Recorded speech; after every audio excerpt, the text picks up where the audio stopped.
Back. Let's ride. Thank you, Robert, sticking with us. You know what? I think it's beer time. Let me see here. I'm gonna call in some brewskis. We're gonna have some beers together. It's Sunday night football. It's playoff time, and we deserve it. As a channel, we deserve it. I'll just send a text, actually. That way I don't have to talk. Can you pick up some ciders on the way back? Period. Dry and 6% alcohol. I'll send you the cash. Nice. We got some ciders on the way. We got the game on the TV. I changed my shirt. I got the hat. Let me change my lighting a little bit. I need to back this up. That's what she said. Just need to back it up a little bit. Sometimes the lights are just a little bright. There we go. No hat today. The Broncos aren't playing. Bring this chair in. I got my leg rest. What time are we at? 4:47.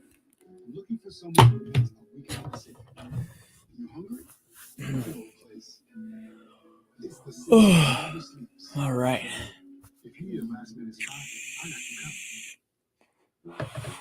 Ooh, I actually do have some wine. So I'll grab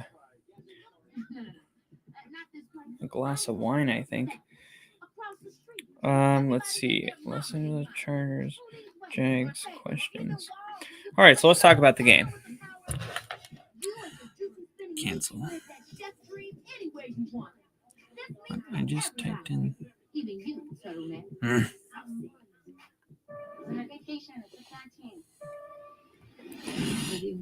Here we go. All right, so I'm looking up some just Jacksonville Jaguars, Chargers questions. Number one question on this list. Can the Jaguars slow down Justin Herbert?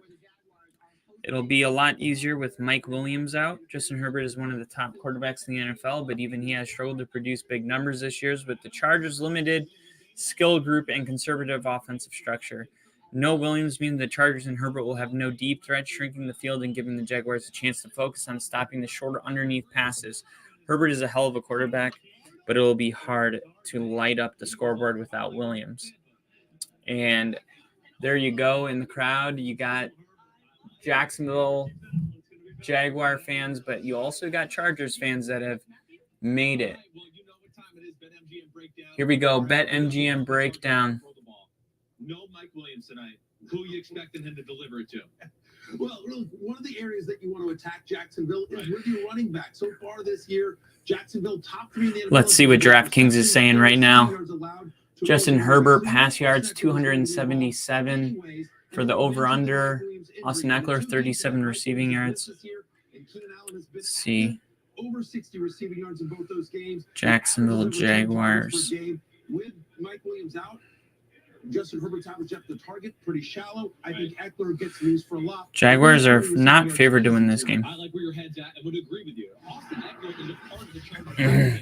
They design plays to where he's the first three. He's a mismatch. You'll see they'll clear people up downfield to get him one-on-ones versus linebackers and safeties. See, Jacksonville Jaguars. And then the Bills are definitely going to win. Now, the running back on the other side is Travis Etienne. Right. Also a nice pass catcher. Bill, what do you think about this Giants-Minnesota game? Giants are 3-point underdogs. I am asking you if you take your heart out of it for a second if you can. Do you think the Giants win? And if they lose, do you think that they lose by more than 3 points? Do you think they could lose by 1, like the field goal? Do you think they score more than 48 points or less? He went down to Jacksonville, sat down with Lawrence the other day to talk about everything that went into him making the jump in year 2. What's up, big guy? Curious. I'm waiting on that. I'm waiting on that to see. What was the moment the lights went on? I think really in that Vegas game here when we were down 17 and had to come back and win that game. Trevor fired right corner of the end zone. Caught for the touchdown. Let's go. All the other games we had lost by 1 score. The confidence is growing, and then you see just the way our whole team is feeding off each other right now. Minnesota Vikings. Coach Peterson, is he a guy that's always putting a hot poker on your butt, or is he a kind of guy that's like, hey, I'm in this fight with you here? What's his kind of approach with you as a quarterback? So, add Buffalo. He likes to poke fun and all that stuff. You throw a bad ball. Bengals. Making noise in the background. But, he's not a guy that's a big rah-rah, getting your face. 13. He understands the mental part of our position and kind of what we have to get done, and we can communicate really well. He does a good job of that. 8.5. I've never seen you really ever look at you, even back in college, where I go, oh, the guy looks flustered right now. What's your mechanism to deal with criticism? It's changed as I've gotten older and I've dealt with more criticism. I've actually started to use some of that stuff as more fuel.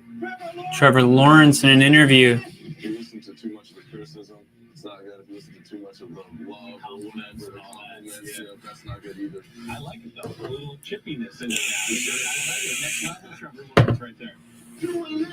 Trevor Lawrence. Or you can watch the full chat on the NFL on NBC YouTube channel. And it's interesting, Chris, because I was able to go to Jacksonville when this season started going into our Hall of Fame game. And one of the things Trevor Lawrence talked a lot about is he was disappointed in himself in the way that he played and the way that it's evolved into this chip that we're seeing is helping them go to the postseason. It's interesting to see that transition. What time is kickoff? 8 o'clock, 8:20? Let's see. Think 8 playoffs. And he's bounced back in a big way. So do the best players you and I have been around, they don't have a chip on their shoulder. 8:15. So if you're on the East Coast, we have 22 minutes. If you're on the West Coast, it'll be a 5:15. So just wanted to open this chat up, let it breathe, let people come in. There's going to be people Googling.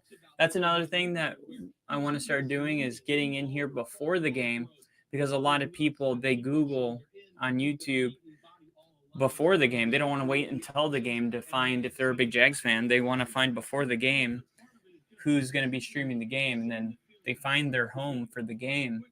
And then I hop on in the, right as the game starts, and I already missed a whole crowd of people.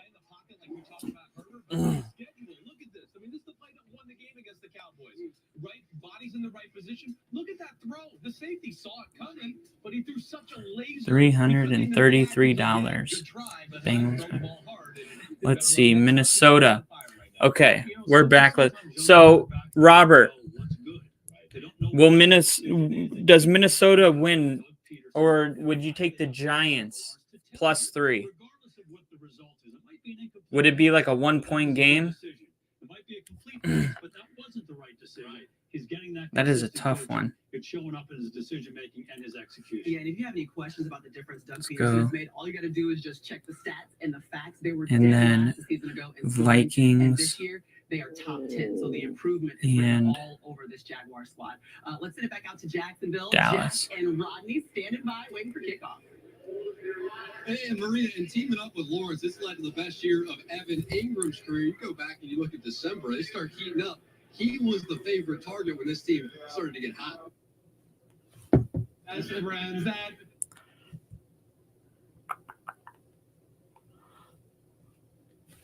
What happened to my volume? Sunday Night Football lost volume. That can't happen in the middle of the game.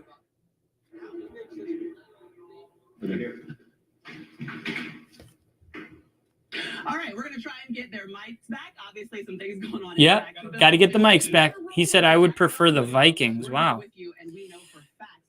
So that is brutal honesty from a Giants fan, which I know a lot of times, sometimes people think with their heart with these kinds of things. Let's get this phone plugged in.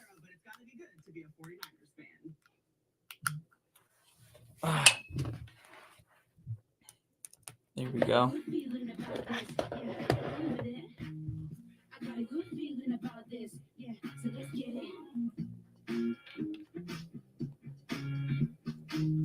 I'm feeling good vibes. When you stay to Virgo, you always get the whole home. All right, so all the funny business is done. Jacksonville is going to be at home. The crowd's going to be rocking. They won a lot of their final games in order to put themselves in position to be in the playoffs right now. And it's been really impressive what Trevor Lawrence has been able to do, including games like the Ravens game where he had 21 points and 3 touchdowns in the final 12 minutes or whatever it was. They've had some really impressive moments, and there's definitely a reason to believe that Jacksonville deserves to be in the playoffs. But then on the Week 18 winning get in game, and that was also Sunday night, we didn't really see them play that great against the Titans. And honestly, their defense is what stepped up and won them that game. So I hope that was just kind of a fluke. And you have to remember also that the Tennessee Titans have the best run defense in the NFL. Even though they have been a really bad season, they are not a bad team defensively. Pass defense isn't nearly close to what their run defense is, but Rob said, Bears fan, hard to want a division team to do well, but I hate the Giants. Yep, that's what I'm saying. It's like me going with the Chargers or going with the Chiefs. I don't do it. And actually, something that a lot of people don't know about me, I was born in Milwaukee, but my dad was a golf pro. So we moved to Jacksonville when I was 8, and I lived in Jacksonville until I was 17 years old. And then I moved to Miami. I moved out earlier than 18, but my point is I grew up for the most part in Jacksonville. So I know the place really well. You could drop me anywhere in Jacksonville. It's the biggest city in the United States in area-wise. As far as distance, it's a very big city. It's like 30 minutes to get anywhere. It's very spread out. Obviously, it's not the most populated. It's not the richest. It's just the biggest in square feet, miles, whatever you use to measure that. I went to a lot of Jacksonville games growing up. I went to my first Broncos game ever in that stadium, Jacksonville. I was actually dating a girl. Guys, I swear, I'm going to tell you some things on this podcast that are going to sound fake. They're going to sound like lies. I've just had a really wild life. And I will never lie to you. I am not a liar. I don't do that. I don't believe in that. So this is one of the crazier stories. And when I was in middle school, I dated this girl. Her name was Ashley Carswell. And it was one of my first, second serious girlfriend, however serious you can be in 6th grade. But we dated all the way to 7th grade. And I would go to her house and back and forth, blah, blah, blah. I knew her mom. Well, she didn't grow up with a dad, or her dad was never around. And one day she told me her dad was an NFL football player. And guess who her dad is? His name is Dwayne Carswell. He was the tight end for the Broncos during Super Bowl, 98, 99, 97 and 98. He played with John Elway. He's one of the tight ends that was with the Broncos during those years. And the game I went to in Jacksonville, my first Broncos game ever. Her dad, it was my first time seeing her dad. He scored a touchdown in the game. I was dating his daughter, and I never even met the guy. And I'm really glad she told me later that that was the case, because I was such a big Broncos fan. She probably would have had questions if I was, dating her because of her dad. But no, I found out a year and a half later who her dad was. And Rob said, "And you gave her up?"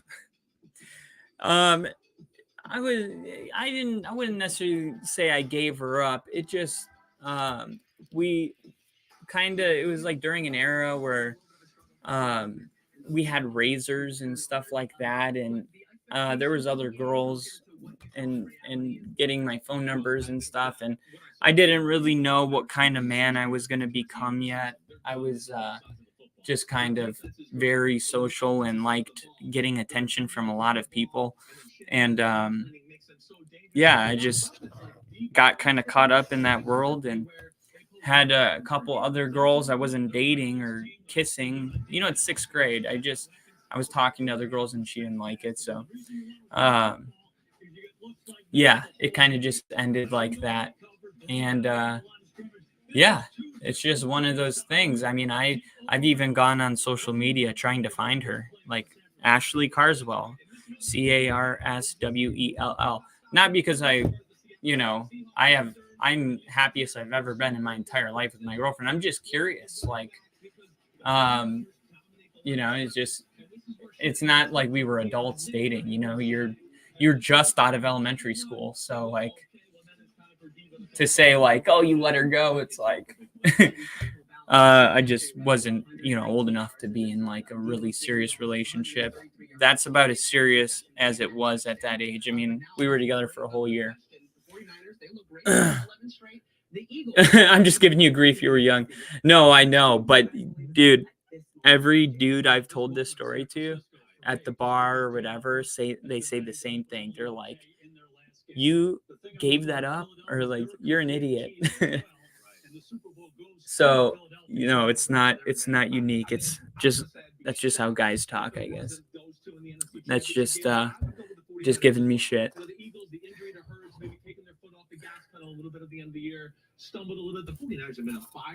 Seattle was outscored 25-6 in the second half. And Jinja said, tickle, THKLIP. Think it.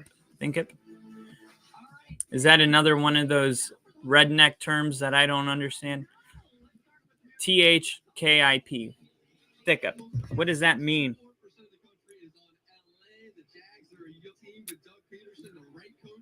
Come on, Jacksonville. I'm going for Jacksonville. America picks the Chargers. 64% of America has picked the Chargers. Wow.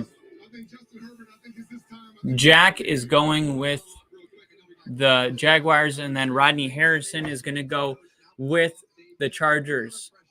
Jack is Chris Collinsworth's son. He's 10-6 on his picks this season. Rodney, 12-7. How is that possible? Oh, I guess Jack didn't get hired until week 3. That's weird. He's the only one that only has 16 predictions. Everyone else has 19.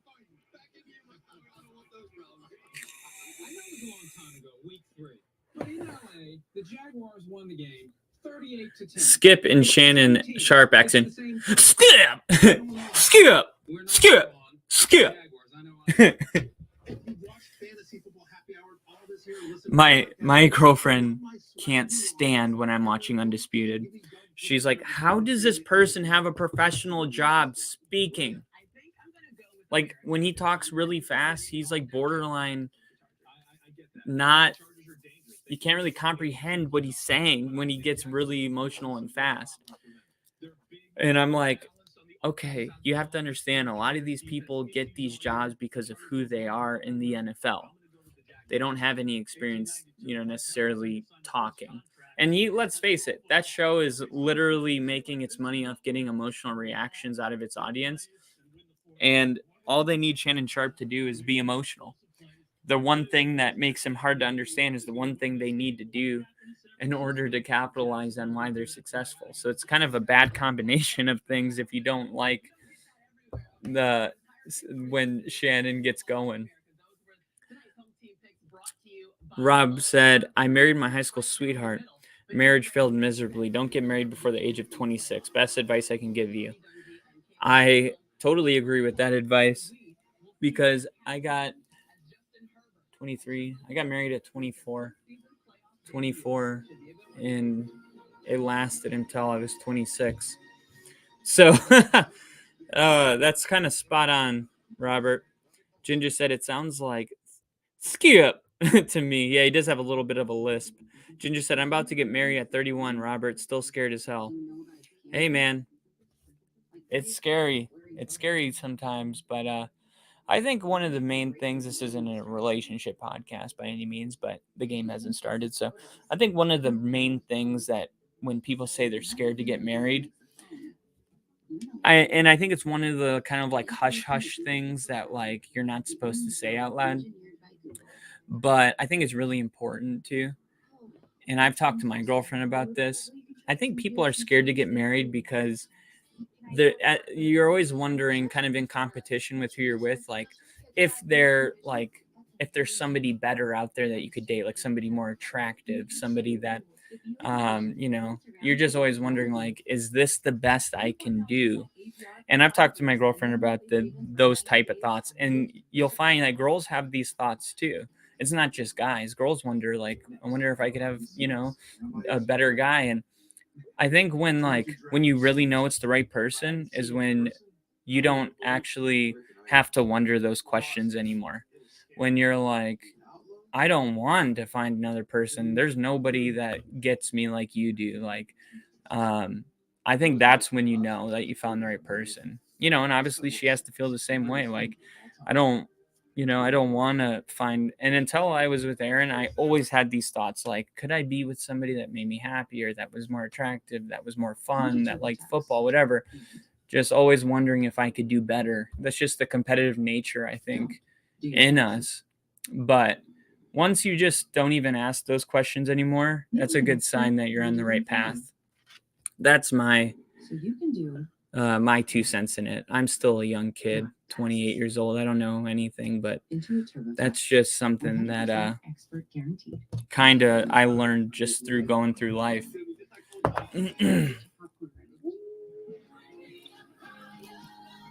But Ginger, you seem like a really, really awesome person. This podcast is really lucky to have you. So I'm sure that you're going to be an incredible husband. You seem like a really great guy. So I wish you the best of luck in that. I hope everything works out for you. And the Jacksonville Jaguars have taken the field.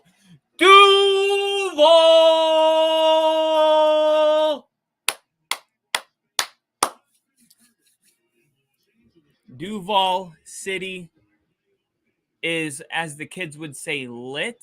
It's lit. And in the booth, what? You'll never believe this. I thought we were going to get Chris Collinsworth. We have Al Michaels and Tony Dungy in the booth. Aw, Tony Dungy, he looks old and it's heartbreaking. I don't want to see Tony Dungy get older. Hey, he's still quick. He's fast enough to be in the booth. He's healthy. Man, it's funny watching people get old, but right before your eyes, you don't even realize it. And then 20 years. It's like that Kenny Chesney song, Don't Blink. Al Michaels looking better than ever, looks exactly the same as I've always seen him in my memory my entire life. So I guess if I had to guess, Collinsworth is not calling this game because he's going to be doing tomorrow's games. And tomorrow is going to be some really good games. The Miami Dolphins game is going to be at 12. And then there's the Ravens and the Bengals. I guess he's probably going to be doing the Ravens-Bengals game. Hopefully it's on Peacock as well. And then Rob responding to Ginger, just don't compromise your values and principle. Good luck. Communication is king. Absolutely. Absolutely. Wow. The song's getting me pretty pumped for this game. Actually, I got my own playlist for Sunday Night Football specifically. And it's Waiting All Day for Sunday Night. Here we go.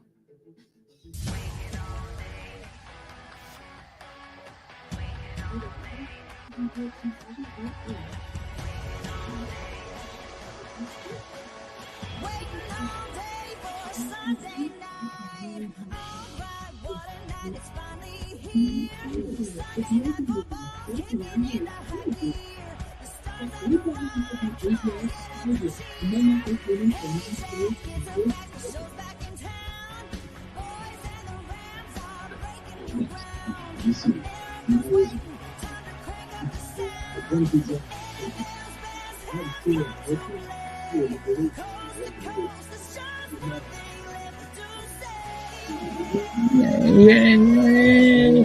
I've been waiting all day for Sunday night.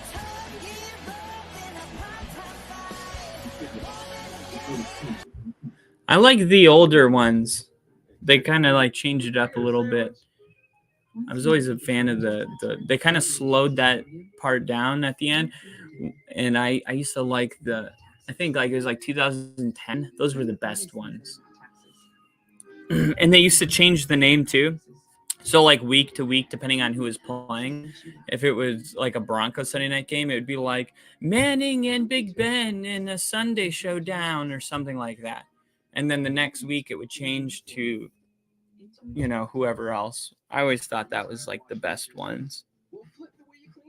Carrie Underwood looks like she has gone into some kind of space long nap because she looks exactly the same a decade later.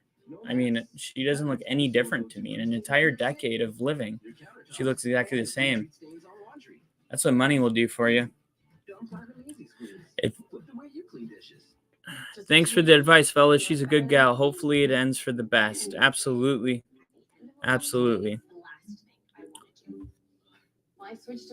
No, how many kids do you have, Jinja? Do you have one kid or two kids?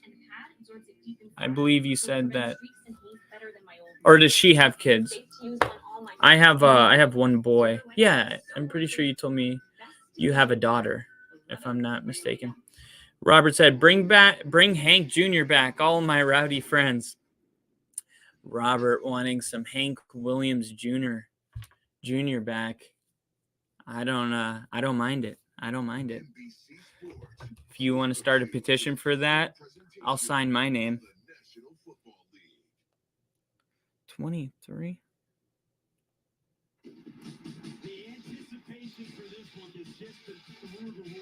They say the first time is always the best. And come on, when you spent your whole life reading about it, when you've dedicated years and years to it. No, just have the one she's 8. That's awesome, man. That's awesome. There's nothing better in the world. Drop the hype. Forget the hair. These two belong here. And tonight feels like just the start of the story.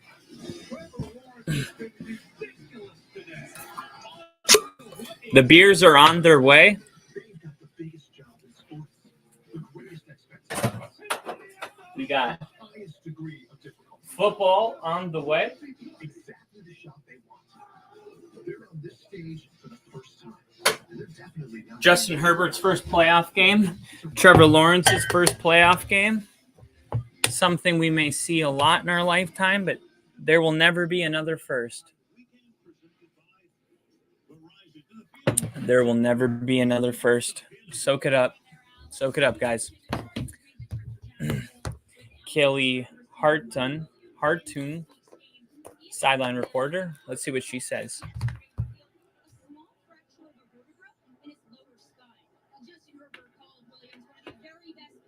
Small fracture of the vertebra on Mike Williams' back. Yeah. They're the only team in the league.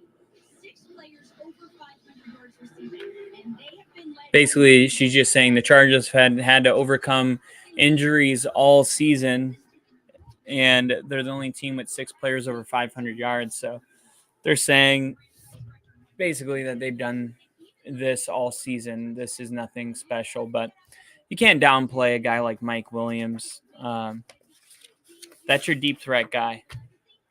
Definitely, I mean, even in the Broncos game, he was very, very important. It's just sad that they lost him in a game that had no value. Ooh, I think Brandon Staley might be on his way out.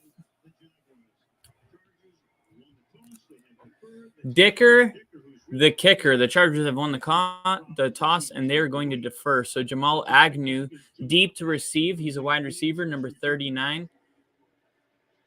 And here we go. The crowd is chanting, "We ready. We ready." Kickoff is underway.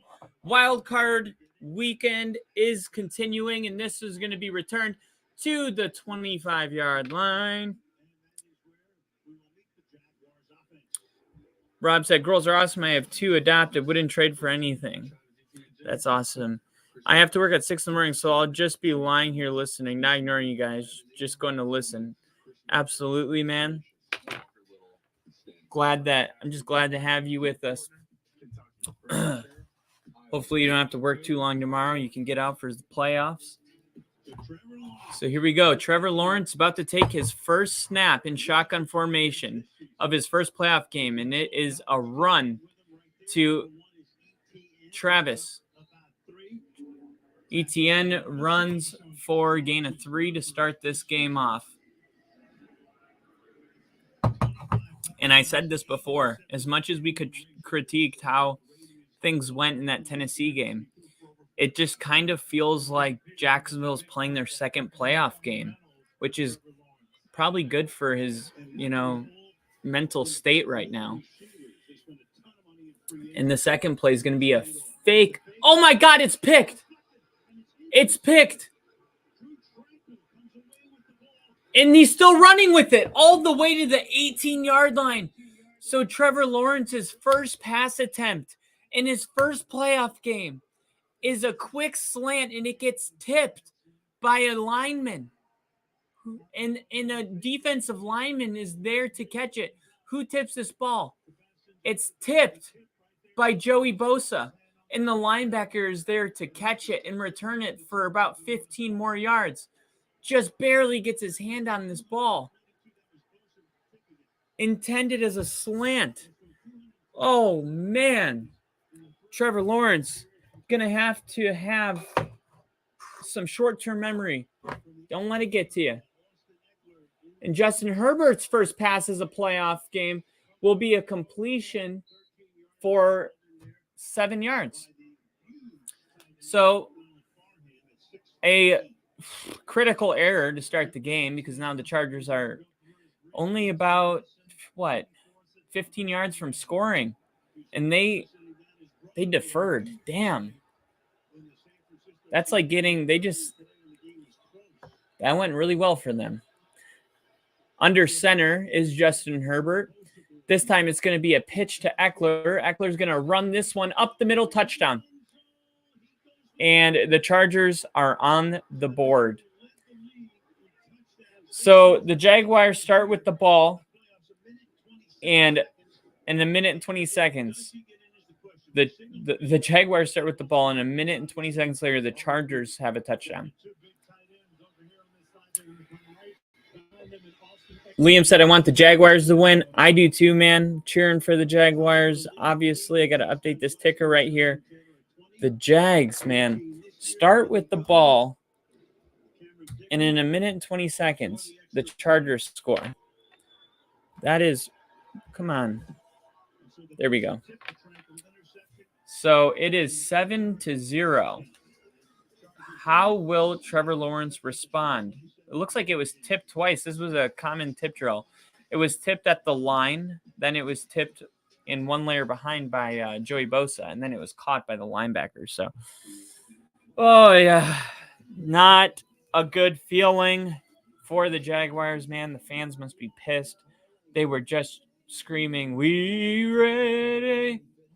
And then a minute and 20 seconds later, there is a silence in the stadium as the Jaguars find themselves down immediately. Unfortunately, that possession they stole from Jacksonville, it's not going to make it any better if Jacksonville scores because the Chargers are also going to receive on the second half. So it's almost as if the Chargers received the ball to start the first and second half. Not almost. They pretty much did. So When two forces for good come together, united by a greater purpose. one way to win a game, steal possessions. And then another way on top of that, steal possessions and turn them into points. And Chargers can check both of those boxes. So not the beginning that we thought. Let's see here. So the Chargers are going to be shorthanded at the wide receiver position today. For the Jaguars secondary, it's going to help that they don't have to deal with Mike Williams, but they still have Keenan Allen. They still have Austin Eckler. They still have Justin Herbert is a huge threat. So it's still going to be a tough task. And I predicted this to be a high-scoring game on our podcast. I know there was predictions that surfaced online that, Mike Williams is going to be out. This isn't going to be a high-scoring game. I think that this is definitely going to be a high-scoring game. I think this is going to be a good game. And remember, Jacksonville played the Chargers earlier in the season, and they destroyed them. It was like, I think 38-10, something like that. It was a bad beatdown. This is a different Chargers team, and this is a different Jaguars team. You know, it's almost as if that game was so long ago. These teams have changed so much in that time frame. You just throw that one away. It means nothing.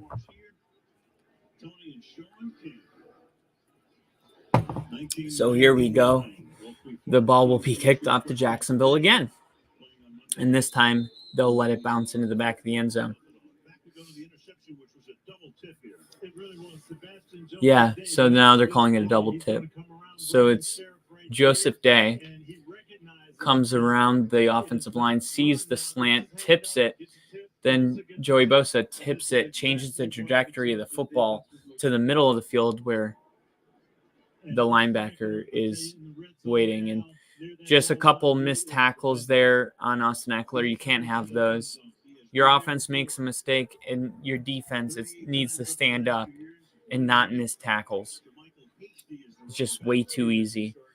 So let's see, Trevor Lawrence, shotgun formation. He's going to throw it. He's looking, and he throws it, and that is a very good throw right between Derwin James and the safety, the other safety, number 8. That was almost a scary throw, too, because if he doesn't throw that ball perfectly, it's going to be intercepted. Number 8 right here, he gets that ball over him, but outside of Derwin James. That's just a perfect pass. Does not get any better than that. Amazing throw. So Etienne's going to run this ball for a gain of 4.5 yards. Now we're going to take a look at the Chargers defense. Sebastian Joseph Day, Brandon Fiocco, Joey Bosa, Kenneth Murray, linebacker, Drew Tancrill, Khalil Mack, can't forget about him, Asante Samuel Jr., cornerback, Derwin James, Bryce Callahan, used to play for the Broncos. Not a bad defense. Good playmakers there. Quick throw to 17. That's going to be a first down. So Jacksonville able to move the chains. There you go, Trevor Lawrence. Showing the ability to have that amnesia, just forget about what happened, go out there and make some big-time throws. Good throw right there. Timing was great. Perfect spiral. Seen a couple good throws now of Trevor Lawrence. That ball getting tipped. I mean, It's not necessarily a bad throw.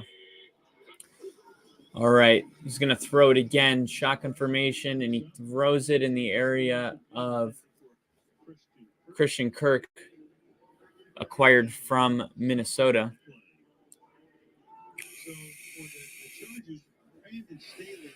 Brandon Staley is calling the defensive plays. I didn't know Brandon Staley was calling the defensive plays. Trevor Lawrence, shotgun formation, 2nd and 10. And this is going to be a handoff to Etienne. And that's going to be good for a first down, gain of 12 yards for Jacksonville. Derwin James there to clean that up at the end. That is a very, very good play call, because if he doesn't get the first down, you have a manageable 3rd down. Etienne obviously having an incredible year. Didn't play last year. Came in this year, did so good. They traded James Robinson and made him the clear guy here. So now they're going to fake the handoff. Trevor Lawrence under pressure and throws it. Intended for Zay Jones. And that's going to be incomplete, 2nd and 10. Jaguars getting into field goal territory, and it looked like there was a late hit on Trevor Lawrence, but because he's not Tom Brady, he doesn't. Not just Tom Brady, Patrick Mahomes, maybe like any of those young rookies can get away with getting hit quarterback-wise. Young guys get hit. Old guys get hit. The flags come out. All right, so here's a 2nd and 10. Shotgun formation. Lawrence stepping up, delivers. And that's going to be incomplete. So it's going to bring up a 3rd and 10. And that was Bryce Callahan on the defense. They're looking at the last play now, the one I was just talking about, and they're saying it might have been a helmet-to-helmet, and that is a very late, and that's on Bosa. And Tony Dungy saying the ref was shielded and couldn't see it, but obviously a clear helmet-to-helmet on Bosa that didn't get called. Would have been a huge penalty, because now Jacksonville's in a 3rd and 10. So we're going to see both the Bosa brothers play today. All right, Trevor Lawrence going to throw this one underneath the Etienne, and he's only going to be able to gain 2. So you'll probably see field goal unit run onto the field for Jacksonville. It'll be a 51-yard field goal, and Jacksonville is staying on the field. Why are they going for it?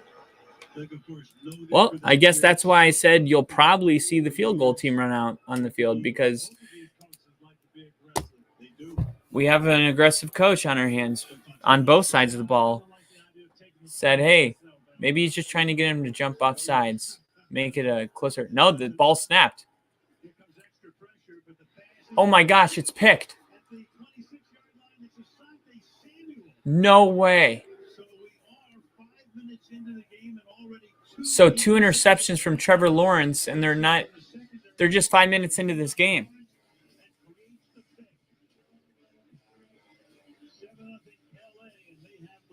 And it looked, man, the receiver threw his hands up.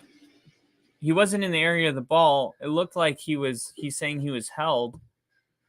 He didn't return the interception for very many yards. I think he only went about maybe 10 yards. So the Chargers will start, I think, around like the 35-ish. But Trevor Lawrence, man, he's gotta understand that he can't let this whole game he can't be defined by the first 2 interceptions. He's a rookie. He's young. There's going to be some errors. I don't know why Doug Peterson went for it. That's the one thing. You're being aggressive, sure. But it's a 51-yard field goal. and it's a 4th and 7. Trevor Lawrence already showed the ability to go out there and make clutch throws. He had a really clutch one to Christian Kirk.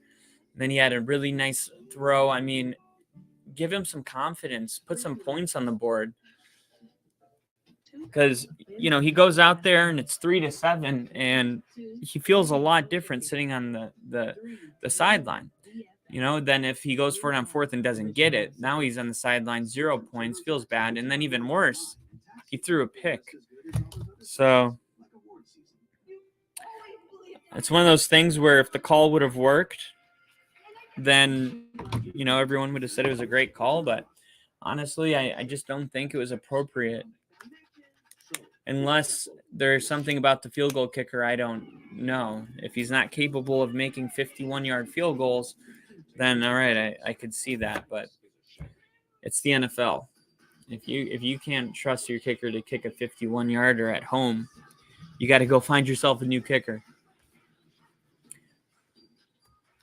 But the one good thing I think that the Jaguars have going for them is that Staley is super aggressive. So you got to account there's probably going to be some of that for the Chargers too, where the Jaguars are predicting maybe they're going to get a couple of those for the Chargers going for it on 4th and not getting it. Well, Doug Peterson's yelling at the ref. He's very, very mad at the ref because there was holding on that play that caused the interception.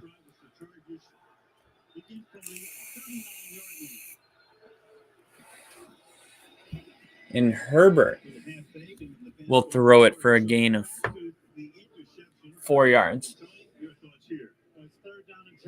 3rd and 10. Asante Samuel Jr. was on the coverage.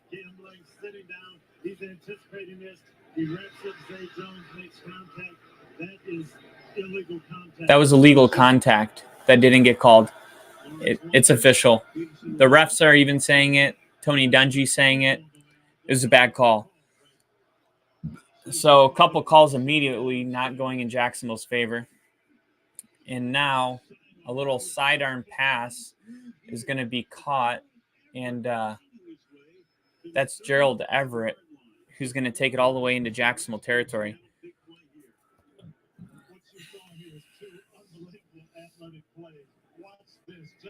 Josh Allen was there. He had the pressure. And Justin Herbert, he can't throw the ball like this because Josh Allen's there. So he turns the arm and sidearms it and just throws a really good pass. So Herbert 3 for 3. Keenan Allen in motion. Herbert scanning, looking, going to take a shot downfield, and that's going to be out of bounds. It was complete, but it was out of bounds. Down the sideline, that was Palmer. Good throw and catch, just out of bounds.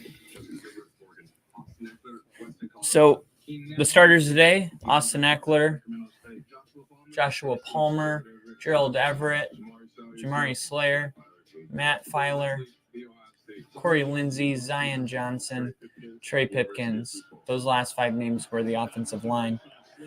And then you got Keenan Allen and Justin Herbert. Under center is Justin Herbert, and this will be a handoff that will go to Eckler, and he'll take it back to the line of scrimmage, and that'll bring up a 3rd down. So looks like the Chargers are about exactly where the Jags were when they went for it. So we'll see if they plan on going for it on 4th if they don't get it. And it won't matter because they get a 1st down and they go into the red zone. They take the ball to the 21-yard line. Wow.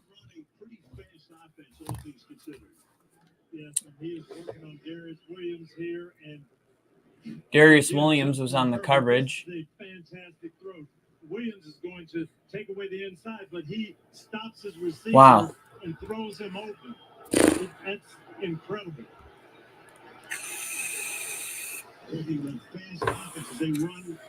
Herbert sending a man in motion under center. 1st and 10. This is going to be a handoff, and that's going to go for a gain of 5. Gain of 4. Jaguars defense: Porlusku Fadolowski, Devon Hamilton, Roy Robinson Harris, Trayvon Walker, Georgia, Fiesti, Dalen Lloyd, Josh Allen, Darius Williams, corner, Rashawn Jenkins, safety, Andre Cisco, safety, Tyson Campbell, corner.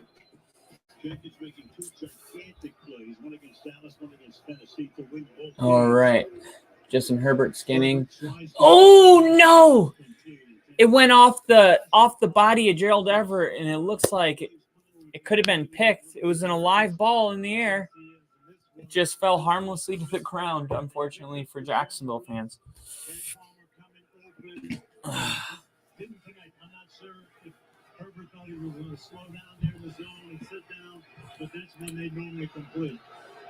All right. Third down and 5. Chargers on top 7-zip. Justin Herbert scanning, looking, throwing. Keenan Allen, first down on 3rd and 5. They pick up 6. So right down the field for the Chargers. He's just going to run an option route and sit down against the zone. But again, look at this. The sidearm throw right on the 3 in perfect shape. Good protection, good throw. Again, great execution by this offense. Jacksonville's going to need to do something here. They're going to need to make some kind of play, a tip, a sack, an interception, a fumble, something. Herbert, shotgun formation, Eckler. Quick throw to Keenan Allen, and that is going to be all the way to the 4-yard line. So Keenan Allen has been with his team for 10 years, drafted in the 3rd round of the University of California. Just about as solid and as steady as they come. Keenan Allen, 30 years old, been to the Pro Bowl 5 times. No hair on his head, but he makes up for it with the big beard. Look for him to be a big factor in this game, especially with Mike Williams out. Second down and goal. 3 seconds on the play clock. Snapped at 1. Quick slant. Oh, my gosh. Keenan Allen was wide open, and he threw it to a different receiver. And now it's going to be 3rd and goal. You have with Staley, you just kind of know that this is 4-down territory. So he threw it off the helmet. It was it hit his own offensive line in the helmet.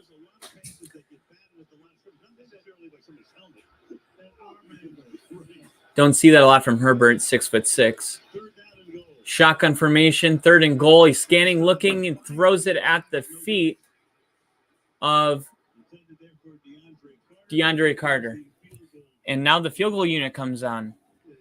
So the Chargers don't go for it on 4th down with Staley. Maybe Staley trying to keep his job as the Chargers head coach. And he knows maybe part of that has to do with maybe not going for it as much on 4th down. Thank you so much. Oh, I'm so hungry. Are you hungry? So a 22-yard field goal coming up for the Chargers. Should be a chip shot right down the middle. Update the ticker. We got a 10-0 ball game in Duval.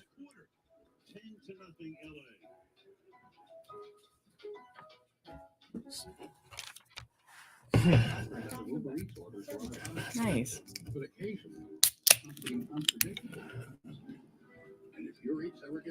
Cheers. Thank you guys for watching, joining us on the Only Football Podcast. Ooh, I think I have my almonds or something. Yeah.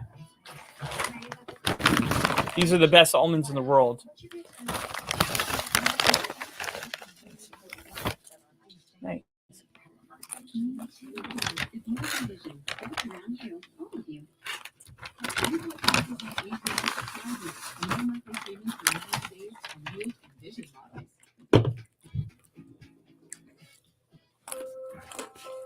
All right.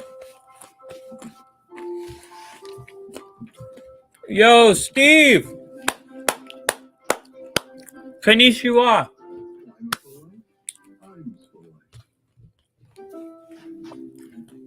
Welcome to the chat, Steve.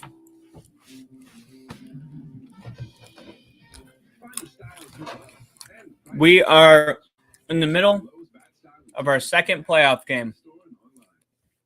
Chargers got the 10-0 lead right now. Really good to have you with us, man.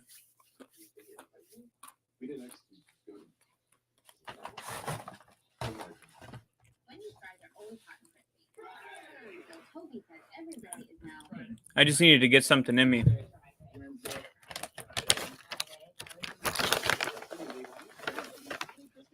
Wendy's fries are the best fast food fries. Period. No, Chick-fil-A.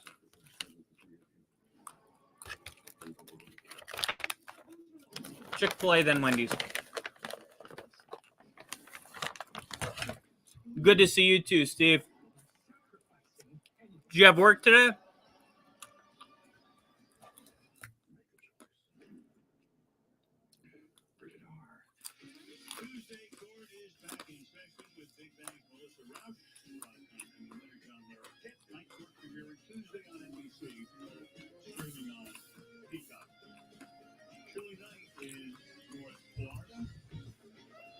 Well, I'm glad you could join us at work, man.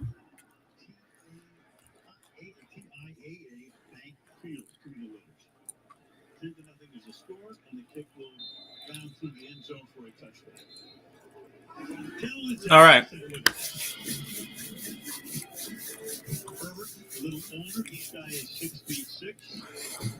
So Trevor Lawrence, comparison to Justin Herbert, both 6'6", but Herbert 236, Lawrence 214.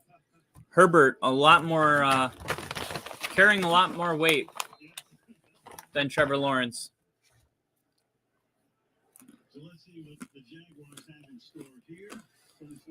Glad you're streaming the game with us, Steve.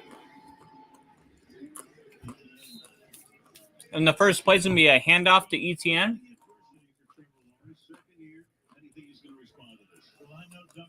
His coach is over there telling him, Trevor, we got 15 minutes left to play. Don't get in the tank. We threw an interception on the tip ball. We got another one that should have been pass interference. Just stay with what we're doing. Stay the course. We're going to be fine. We're going to bounce back in this game. Yep, I agree. Just stay the course, Trevor. You had the tip ball. You had the pass interference.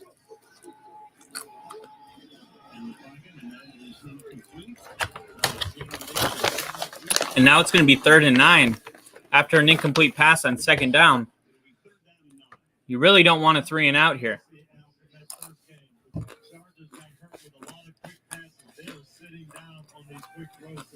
They're going to force Trevor Lawrence to go deep.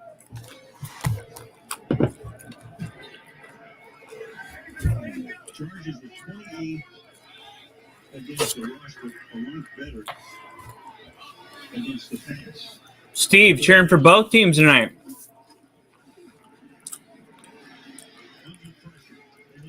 Dang. He has to throw that one into the ground. Khalil Mack with the pressure. This is actually a screen to ETN. Mack gets a good rush. Kyle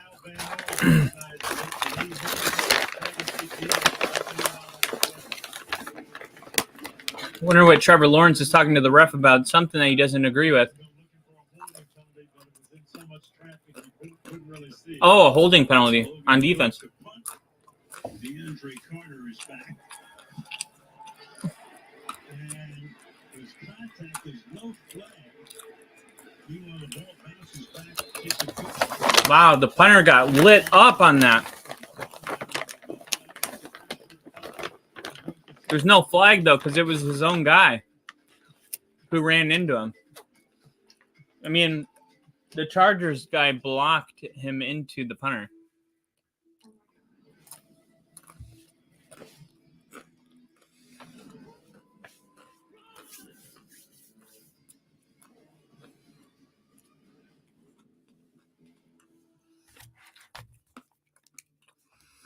So, 10-0.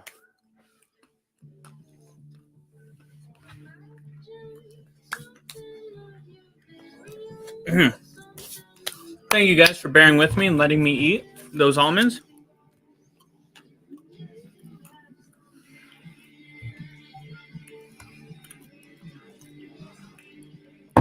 I needed that in my belly. 95% of Uber Eats orders are on time. But occasionally, something unpredictable happens. And if your Eats ever get stuck, we'll make it right with 3 months of $0 delivery fee. Any other questions about your loan with All good. Thanks again for answering my call. I know it's late back home. I can't imagine where I'd be without you guys.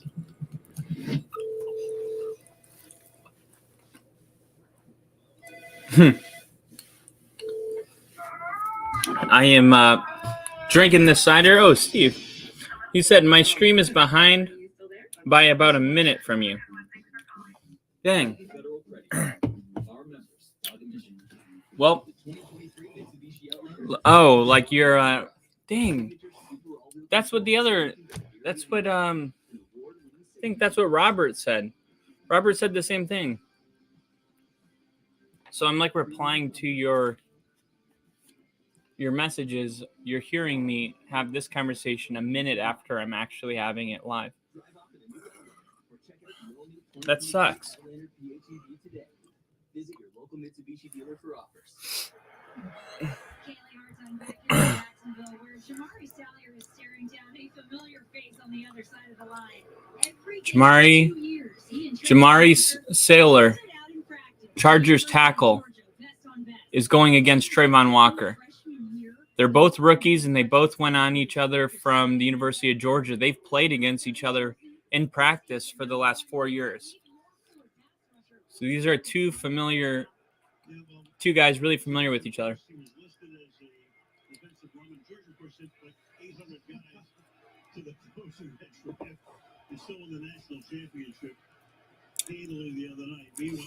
Handoff on first down is going to be Joshua Kelly. And he's going to be wrapped up behind the line of scrimmage. So it's going to be 2nd and 10. Steve said he's probably on the same stream as me. I really wish that wasn't the case, but we'll try our best to flex and make the best out of it. Good play in the backfield by Jacksonville. Defense hasn't done really much of anything besides that goal stand. Good to see that. Herbert's going to throw this one to Gerald Everett. That's going to be caught 4 yards short of the first down. And now it's going to be 3rd and 4. Now you got to remember, if you're Jacksonville, it's a lot of things have gone, not your way. There's been a lot of mistakes. There's been a lot of the ball going ways that you didn't want it to, and flags that didn't get called. But it's only 10 points. It's better that all that happened and you got it out of the way, and it's only 10 points and not 24. So let's go out here and win this game. 3rd down, ball snap, pressure coming, ball tipped. And now it's 4th and 5, and let's see. And they're going to punt it. So now Jacksonville getting the ball back. So 3 and out for Jacksonville, punt the ball, and they get the Chargers a 3 and out of their own. So let's get some points on this drive, make it a 3-point game.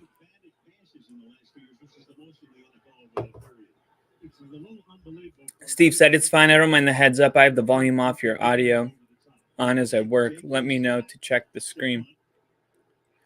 I have the volume off and your audio on. Oh, okay, cool. Thank you.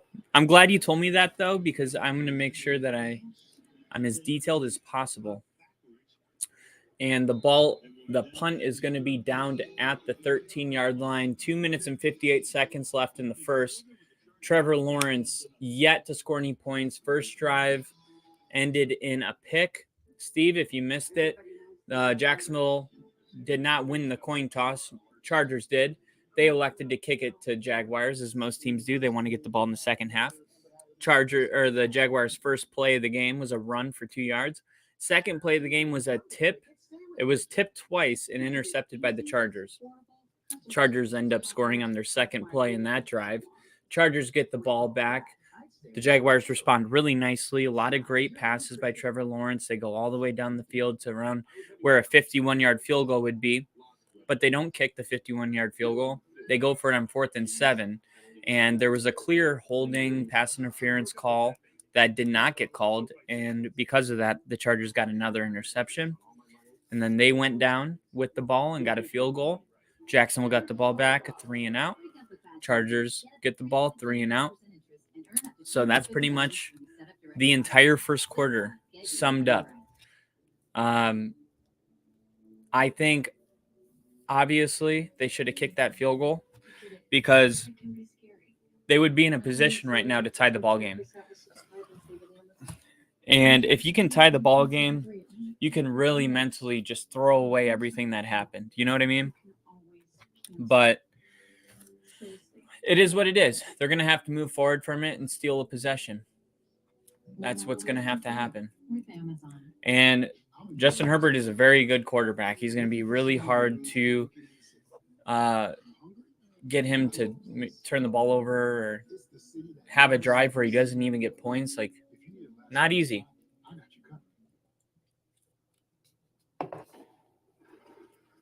So we are at a commercial break right now if you're joining us into a 10-0 ball game.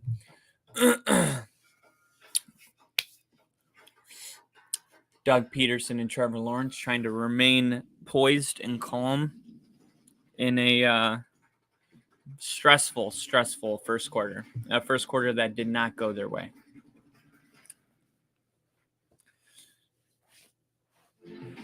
And here we go. We are back in Duval.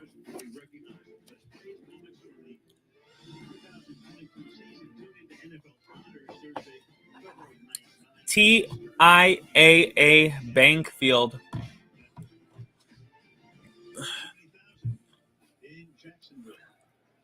Here we go. Down 10-0, 2 minutes and 57 seconds. First play, Trevor Lawrence is going deep. Pass interference. Trevor Lawrence takes a deep shot down the sideline. And a pass interference is called. That's going to move Jacksonville about 50 yards downfield. It's on Asante Samuel Jr. He was the guy that got away with it on 4th down earlier that ended in a pick. So he's going down the sideline, 10, 20, 30, 40, about 50 yards, but he's not playing the ball. Terry, what do you think?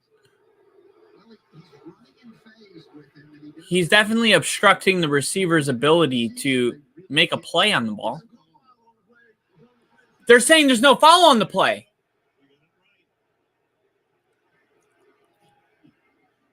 Wow, so they pick it up. So the receiver and the defender are both running together. And unless the receiver makes an obvious attempt to come back for the ball. What do you think he's trying to do? They made it perfectly clear before the season. So this was Oh my goodness. Dude, Terry, you were literally just saying it was a good penalty before the refs picked it up. Now all of a sudden it makes sense they picked it up. These guys just echo whatever the refs do. It defeats the whole purpose of having you guys. So now it's 2nd down and they will run the ball. That was a huge penalty that they decided to pick up. Steve said, awesome, they'll come back. That's a good young team. Hope we see a good ending in this one. Absolutely. I hope we do too. I hope this is a nail biter all the way through. The fans deserve it. Ronaldo Hill. Trevor Lawrence, shotgun formation, standing on his own 15. Ball is snapped, scanning, looking, throws it. It's picked. Asante Samuel. So that one was Trevor Lawrence's fault.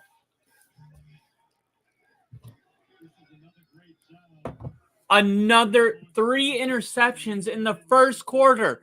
Hey, Somebody call Nathan Peterman and let him know that he is not going to be a meme anymore. What? That is a terrible throw. How do you not see him standing there? Asante Samuel, that was such an easy pick. That one is all Trevor Lawrence. Wow. Chargers in the red zone. First play is going to be a handoff to Eckler. Eckler's going to get to the outside and run it to the 10-yard line. So Steve said, looks like he did get his head turned around on the defend. That may be why they called a no flag. Yeah. He turned his head, but it looked to me like the receiver had no ability to come back to the ball because he was like locked up. It just looked like he was obstructing his ability to make a play on the ball. But yeah, I think it's one of those that could have gone either way. And I also, because I know they missed that penalty that resulted in an interception for the Chargers, they missed that one. So I kind of wanted to see that one just to see it kind of balance the scale a little bit.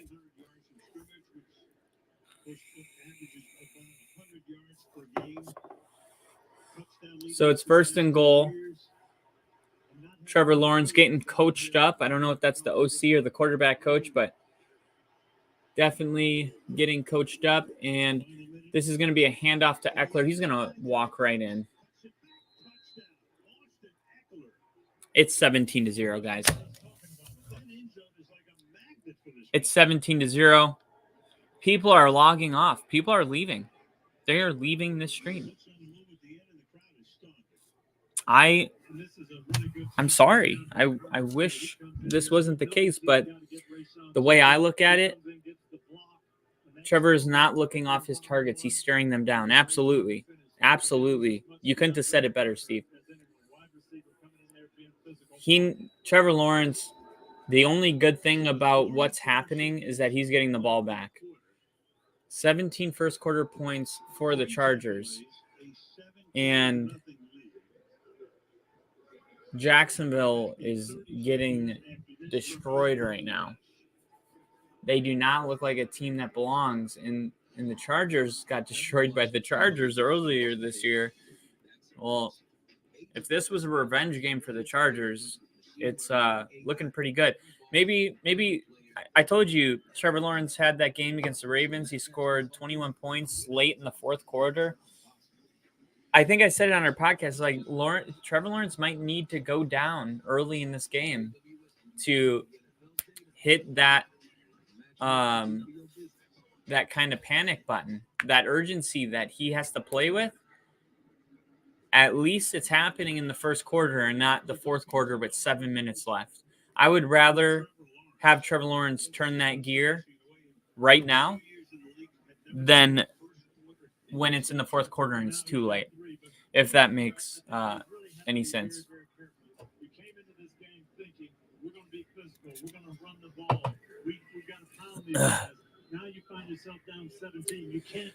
So 3 interceptions in the first 4 drives and the other one being a 3 and out. I mean, you literally can't draw it up any worse. Oh my gosh. And just when I say that, Dicker the kicker goes to kick the ball off and he misses the ball. That is embarrassing. What just happened? He goes to kick the ball.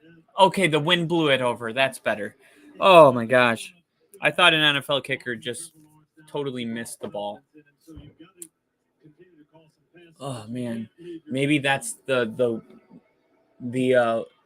blow of wind that the Jaguars needed.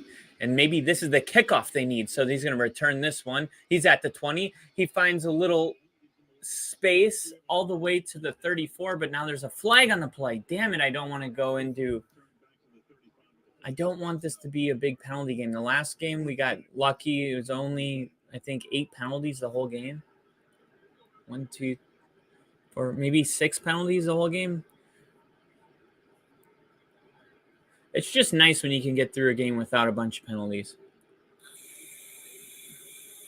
Officials drawing the early ire of the crowd. Holding receiving team. The refs got their money on the Chargers. This game is a lot more mental, this is Trevor, than it is physical. You can't play at a high level if you're not really confident. I feel like that took me a little bit of time, and this coaching staff has done a really good job of instilling confidence in me and the things that I do well. So Trevor Lawrence, he's going to need to remember those words. I don't think Trevor Lawrence is going to lose his confidence even with 3 interceptions.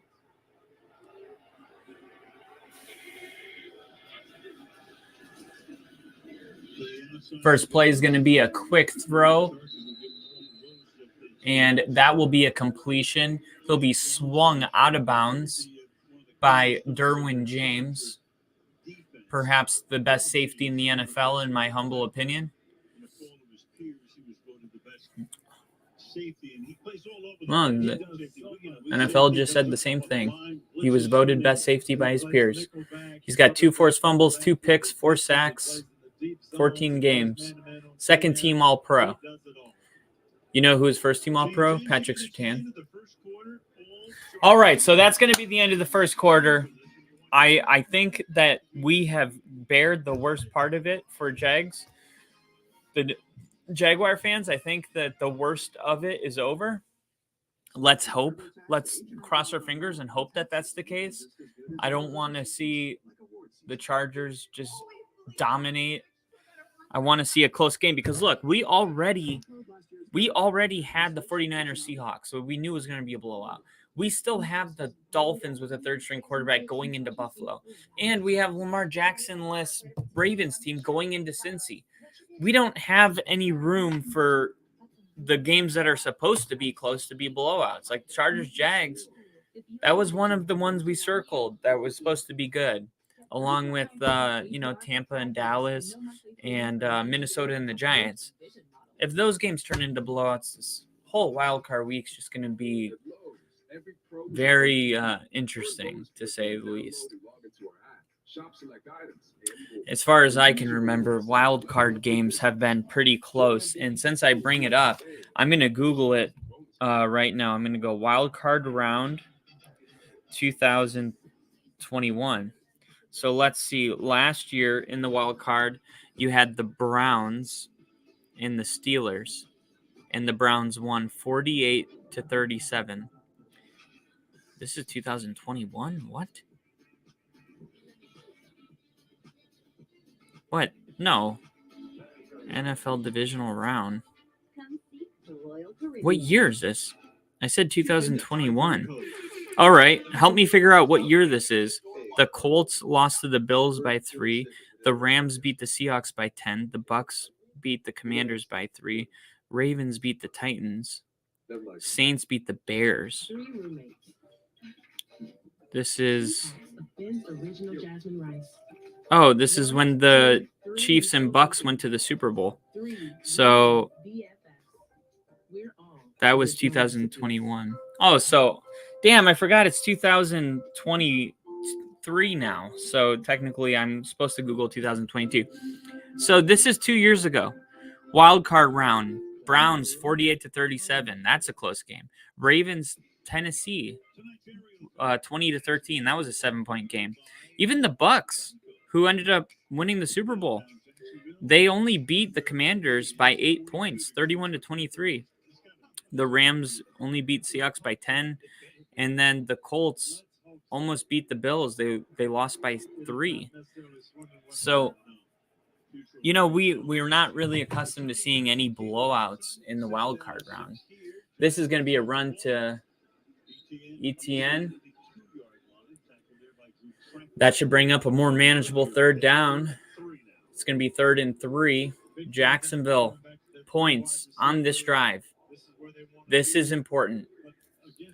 I don't care if this drive takes 13 minutes out of the 14:30 remaining in the second quarter. You need a touchdown.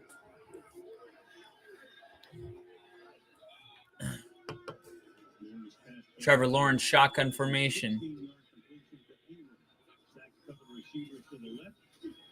Lawrence looking, scanning, nothing there, and he's sacked. Sacked at the 15-yard line.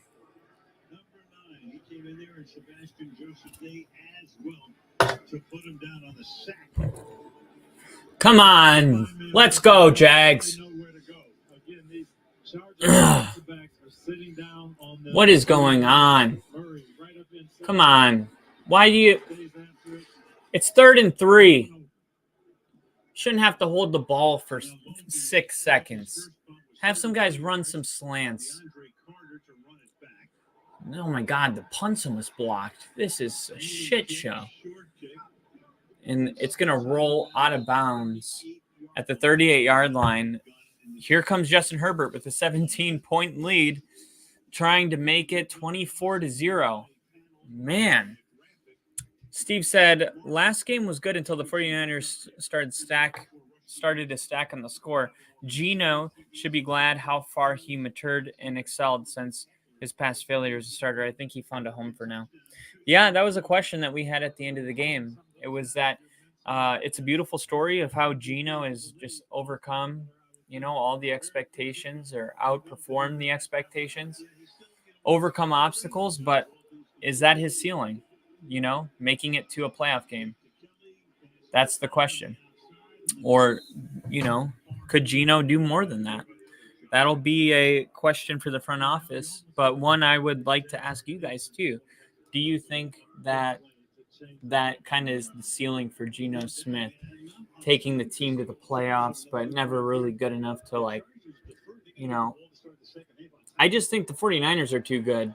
It's almost hard to measure a man against that team. It was like when they benched Taylor Heineke during the Niners game. I'm like, don't measure a man against the Niners. Everyone looks bad against the Niners. And that's why the Commanders aren't in the postseason. Terrible decision by Ron Rivera. All right, shotgun formation, handoff to Kelly. That's going to be a nice pickup with 3 yards. It's going to be 3rd and 5. Jacksonville needing to get back on the field.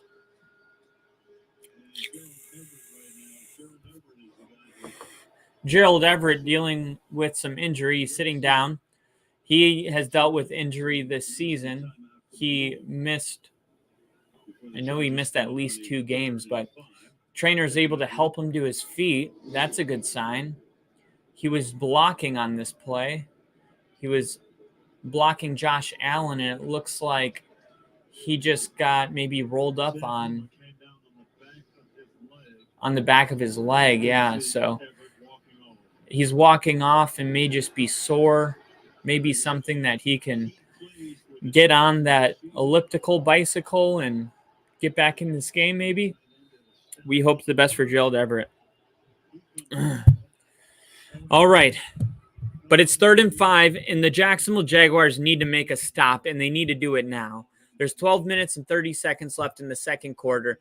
Justin Herbert's in shotgun formation. Jaguars sending a blitz, and this ball is thrown and completed for a first down, and they let you know. And that was Gerald Everett's replacement. So Gerald Everett goes down with an injury, and immediately his replacement makes a very clutch pass.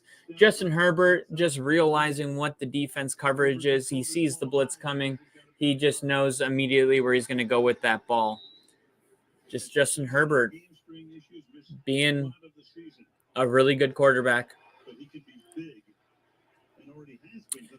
See, the thing about blitzing is it only works if you get there fast enough. Can this Jaguars defense get there? Well, they do that time, and he's going to be sacked all the way back to the 48-yard line of the Chargers. So they're in Jacksonville territory, and that is a huge sack. And there is going to need to be more of those type of plays for Jacksonville to have a chance.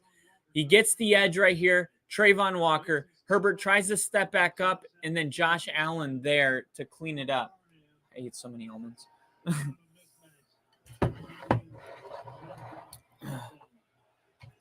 Great play there. Justin Herbert, shotgun formation. As we get to the 11-minute mark, handoff to Eckler. That's going to be good for 5 yards. Make a manageable 3rd and 11. More manageable than 3rd and 16. Not ideal. 10:50 left in the second quarter. Jacksonville needs to make a stop right here. You're on the fringe of field goal range. You make a stop here. The punter comes out. Keep this ball game in your control. Right now, you can come back from 17. Once it gets into the 24, it gets a little different. So Herbert, shotgun formation, scanning, looking, releasing, throwing, complete. And it's complete to Keenan Allen all the way to the 22-yard line. Wow. So Jacksonville needing a stop. And the exact opposite happens. And not only do they get a first down, but he takes it all the way down to the red zone nearly here. Catches it and gets all the way to the 28-yard line, it looks like. Man, and we said it. Keenan Allen with Mike Williams being out, he's going to need to have a big game today. And so far, he's got 3 catches for 35 yards. 1st and 10, 9 minutes and 40 seconds left in the half. Herbert, shotgun formation. This is going to be a handoff to Joshua Kelly. He's going to get stopped at the line and fight for a couple more. Gain of 3, 2nd and 7. 9 minutes and 23 seconds and counting. Jacksonville not in great shape right now.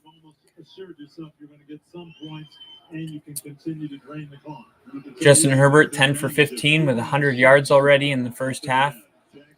Almost halfway mark for the second quarter. Good jump. Let's see if they call. Oh, no.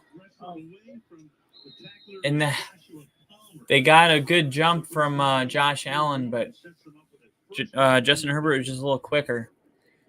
Gets the ball out to Palmer for first down. Look how fast he is on this. Just immediately. The recognition to know that there's a blitz. No, he only has a second. Know where the receiver is going to be. It looks like it's nearly unstoppable. They need a tipped ball, an interception, a fumble, something to go their way. And there's going to be a flag before this play starts. See if it's on the offense. That would be good for Jacksonville. There it is, false start. So you get a little good news there. 1st and 15 now. That might hold this to a field goal. Keep it 20 points. Don't go into the 24. 5 minutes and 17 seconds on this drive so far. And the clock is tipping to the halfway mark right now.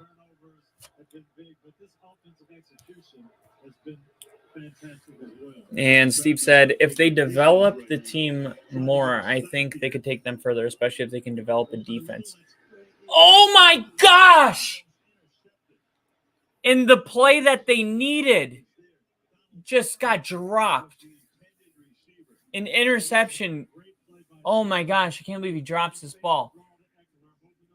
This is the play that you needed. This would have changed everything. Herbert looking, thinks he sees a window. 5 reads it, but he's not quite quick enough to get an actual opportunity to make the catch. Only enough to bat it down. It looks like he's even mad. Maybe he should have attempted to catch it, not bat it down. Man. 2nd and goal. Herbert, shotgun, scanning, throwing, trying to set up a screen to his running back, and he does. And that's going to be caught all the way to the 8-yard line. 3rd down coming up.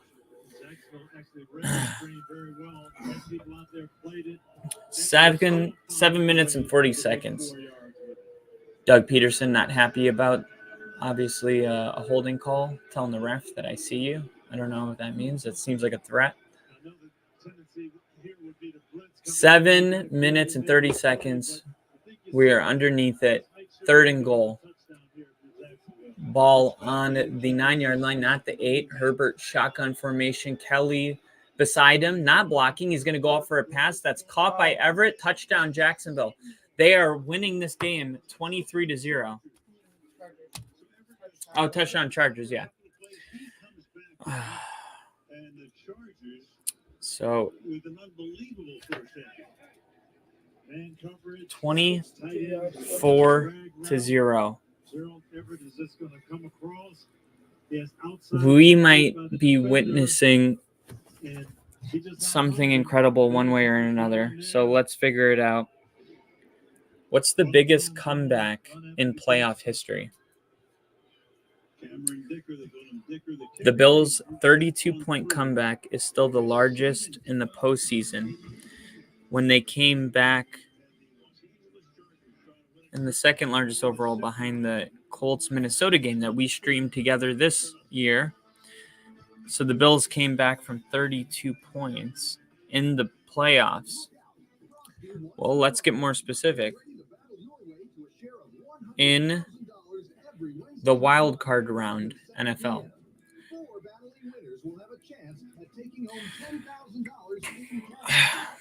So let's see. The Buffalo Bills overcame a 35-3 deficit to beat the Oilers.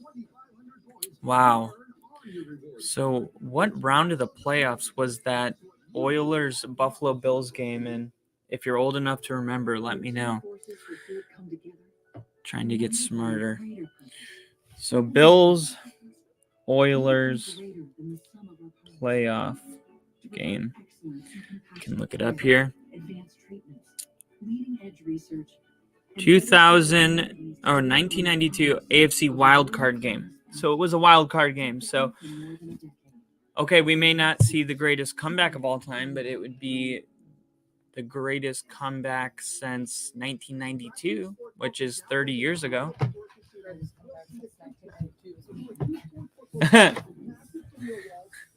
Drop mic. 30 years since we've seen a team come back from the score that we have now. But we've seen a lot of crazy stuff this year.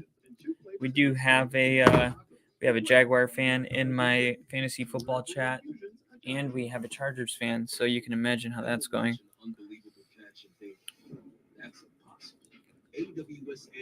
Memes already. Unbelievable. All reliable. Austin Eckler. This is the meme. You gotta love it.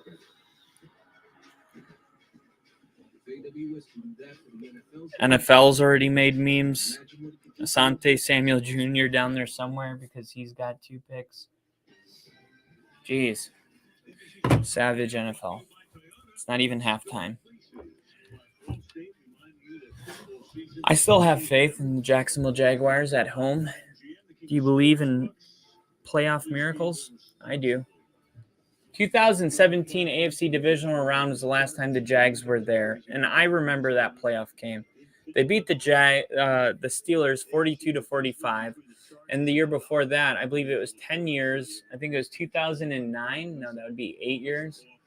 And they beat the Steelers with David Garrard. And I was at a bowling alley for that game. And finally, something for Jacksonville, and he gets a corner all the way to almost midfield. No flags. Finally, a good play for Jacksonville with no laundry on the field.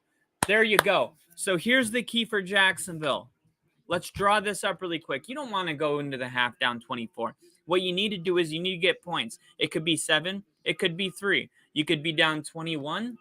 Or, if you get 3, you could be down 21. Or you can be down 17 if you get a touchdown. Then you got to get a defensive stand. And you got to do the same thing. 7 or 3. You could get down as much as 10 points to start the second half. Here we go. Come on. You got a whole game ahead of you. There you go. Trevor Lawrence. Oh, he took a shot. Oh, Trevor Lawrence threw the ball all the way to the Chargers 40. It looked like it was caught, and then he got hit. He's staring at his gloves, wondering why they don't have enough glue on them.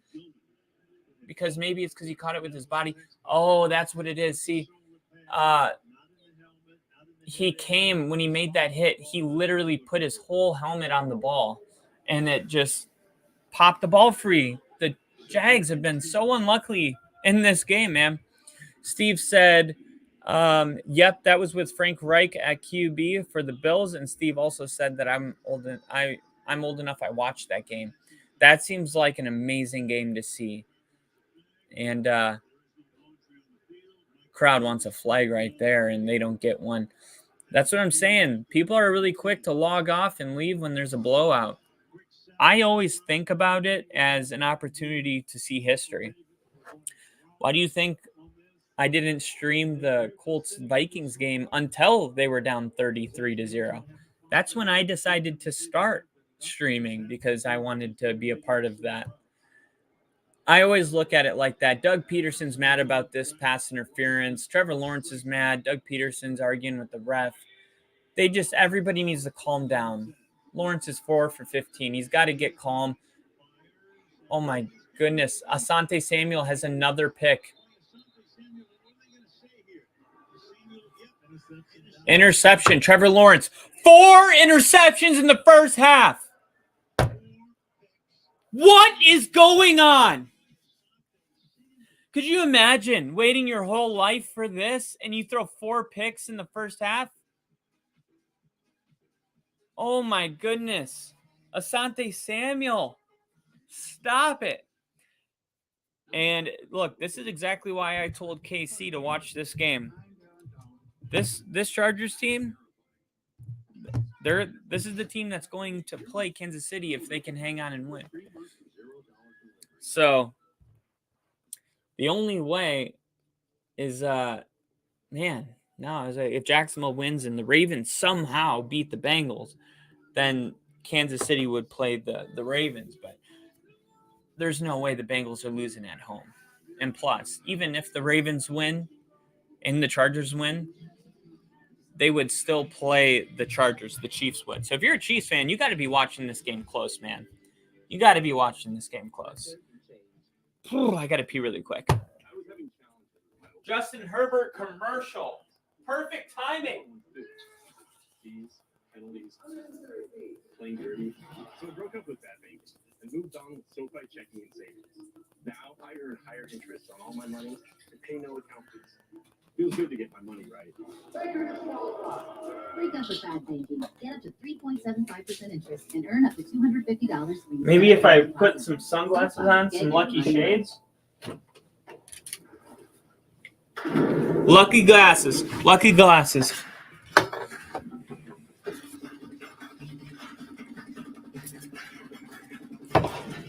All right. From this moment on, these sunglasses will unite the Jacksonville Jaguars with the strength and the power to overcome a 24-point deficit.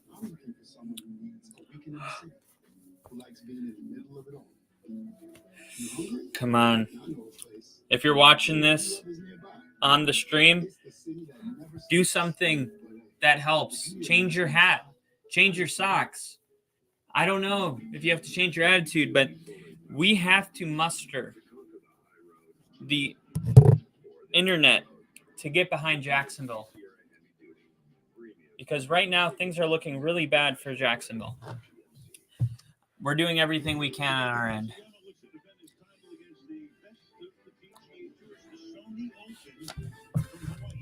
And, man, I got to see the NFL app. I wonder if they already have a picture of Lawrence throwing 4 interceptions in one half. Jeez. Well, because of it, they're going to start at the 31-yard line. And this one goes to Eckler. He gets a gain of 0.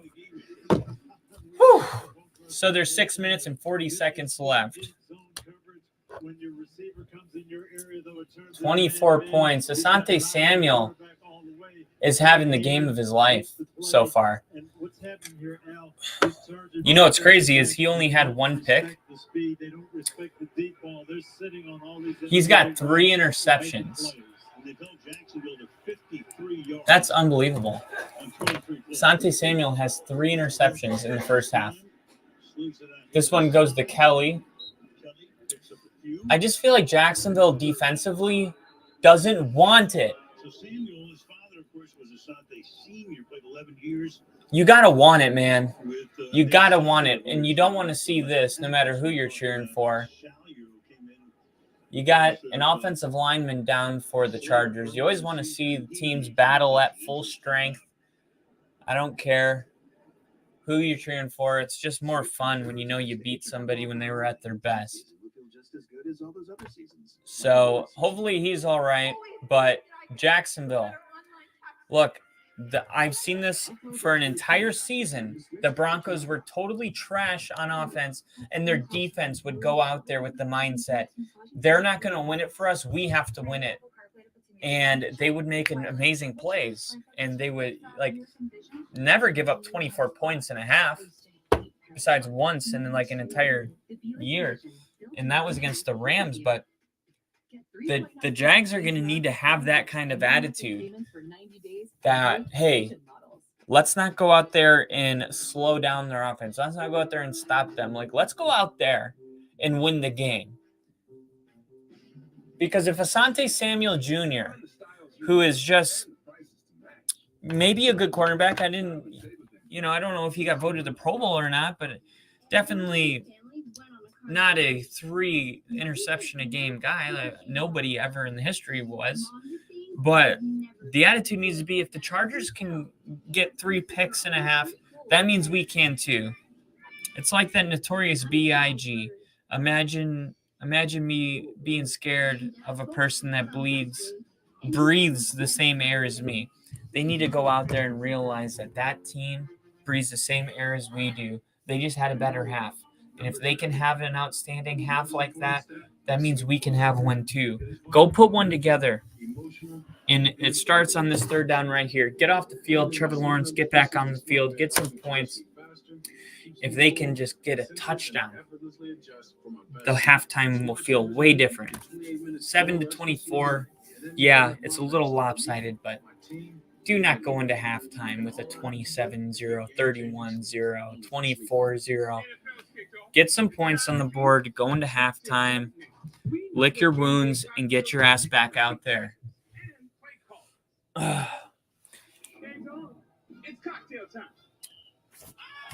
Steve said it again. He said it once before. He's going to say it again. He's straight up looking at his targets. They know where he's throwing the ball. Yeah, he needs to go through progressions, look people off. I don't care. Snake eyes them. Do whatever it takes, man. All right. 3rd and 6 is going to be caught and tackled. And now I bet Staley can't help himself. On a 4th and 2 with a 24-point lead, we might see some Staley. Wow. Not going for it. You know what? Staley had to have had a talking to by the GM. Somebody had to talk to him and be like, hey, man, you will not go for it on 4th down in this game. It's 24-0, and it's 4th and 2 on almost midfield, and they punt it. Maybe this is a new Staley. Oh, my God. Oh, my God, the Chargers have it. Oh, my.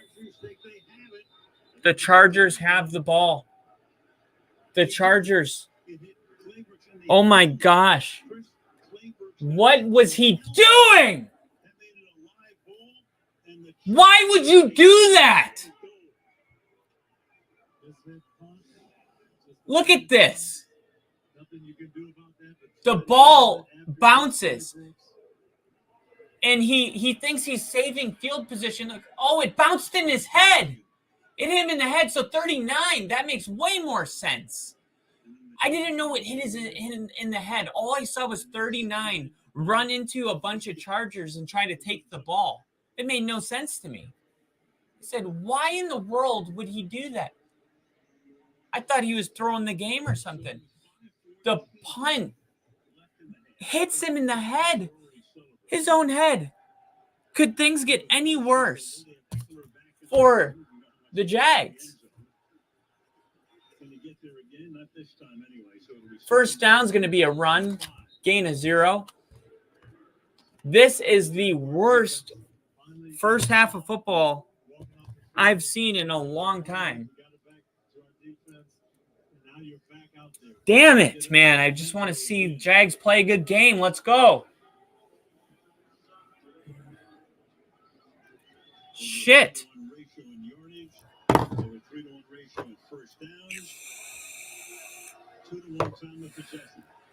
5 turnovers in one half. Josh Allen throwing his hands up. Justin Herbert throwing it away. 3rd and goal. Hey, and honestly, Staley's probably learning something about life over there. He said, hey, for whatever reason he's deciding to punt the ball today, that play that just happened, that's what can happen when you punt it. Every time you get mad at a coach for punting it, at least there's an opportunity for a muffed punt or something like that to happen. That's another aspect of the game that is very real. It's hard to, get tangible evidence of how often it happens, but it is something that happens that should be part of that decision. Justin Herbert throws it, and it's too high for Keenan Allen. So now it's 4th and goal, and although the Chargers don't even move the ball a single yard, they're going to have a chip shot field goal because they're on the 5-yard line. Keenan Allen was open. He wanted to throw it over 23's head, and he just threw it way too high. Just something that you don't see that often is a guy like him miss that kick. All right, so it's 27-0, fellas. It's 27-0.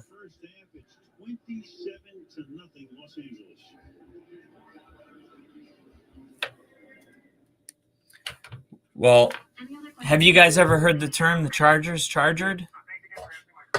Because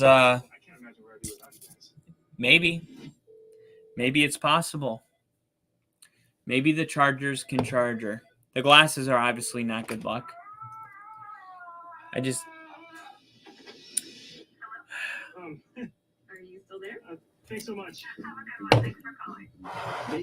Damn. Our members are the mission.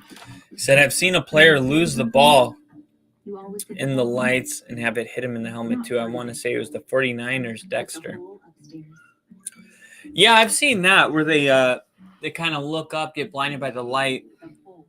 I don't even know if this guy was looking for the ball when it hit him in the head. I feel like he was like blocking. I think this was not the punt returner, I don't believe. And if it was a punt returner, he ran up and elected not to return the punt so that the ball would bounce and then go into the back of the end zone. So I think if it was a returner, he kind of ran to block and it hit him in the head while he was blocking. The gunners that were trying to go down the ball within the 10, and it hits him in the head. It bounces all the way, to the bottom, the right side of the field. And there's another Jaguar over there. Now that guy might have been the returner if it wasn't the guy that blocked. And then he runs over and tries to scoop the ball between 3 Chargers. Now on live TV, I didn't know it hit him in the helmet. So all I saw were the Chargers basically about to down a ball and a Jaguar run in the middle of them trying to grab the ball. And I was like, what the hell is he doing? Why would he do that? And and the replay shows, but I've definitely seen balls get lost in the lights, but I don't think I've ever seen one just hit someone in the head. And you can't really blame that on bad luck, because when you're in a punt return formation, like, part of the deal is having awareness at all times where the ball is. And obviously he did not, and the ball just hit him on the helmet. Shad Khan, the owner for the Jacksonville Jaguars, I remember the day he bought the team. There was a lot of hope around that. He's a very rich, wealthy person. And this is not the way Shad Khan thought this game would go. And wow, they try a little squib, kind of the interesting kick. but it's going to be, I think, at the 35. So Trevor Lawrence has thrown 4 completions, and he's thrown 4 interceptions. So he's got as many interceptions as he has completions in the first half. Could you even imagine a stat like that being the case? Charger, show me your lightning bolts. It's time for the Chargers to Charger. Find a way to lose a game. Lucky sunglasses are on. ETN will run for 3 yards. I cannot believe it's 27-0. I just cannot believe that. Yep. You don't have to get it all here. You have to get something. 7 points would be huge. Outside, complete. I like these short passes with high completion predictability or possibility, right? Very likely to be caught. Try to get Lawrence in a rhythm. He's thrown 4 picks. Can we get some completions under his belt, get him in a rhythm? 3rd and 2. You cannot have a 3 and out.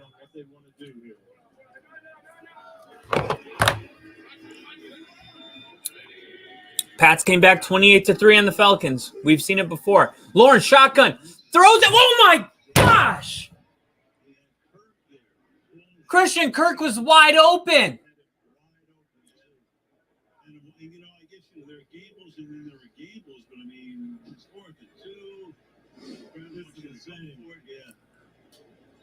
What happened? He had Christian Kirk wide open. That could have been a huge play, and they couldn't connect. And now Jacksonville has to punt it. So for the Chargers now, Callahan is back to take the kick. He falls for and makes a fair catch. No flag on the play. It looked like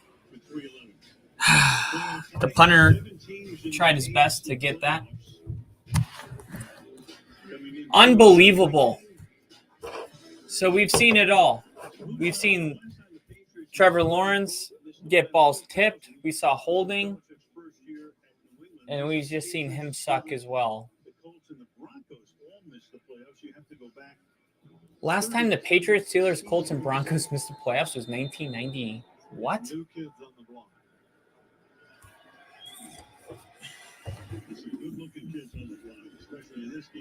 Good bat down. Oh my gosh. Rayshon Jenkins bats the ball down, and if he can just squeeze his hands and catch that, it's a touchdown. Dang. If they weren't down 27, people probably would look at this. Ooh. Just hits it with one of his hands. Can't locate the ball after he hits it. Spins the wrong way.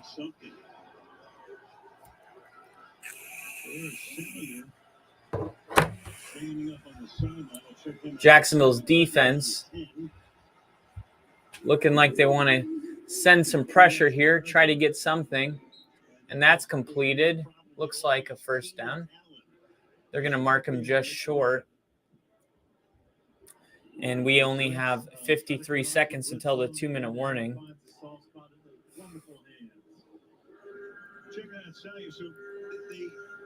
3rd and inches. Rashawn Slater is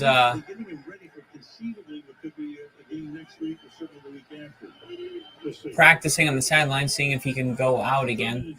3rd and inches. Fumble! Oh my gosh! The Jaguars run at the ball with an opportunity to pick it up, and the Chargers lucky enough to bounce back on the ball. They try to hand it off on a jet sweep to 83, and it's almost as if he didn't even think he was getting the ball. The ball just gets handed off to him, and he just runs right into it.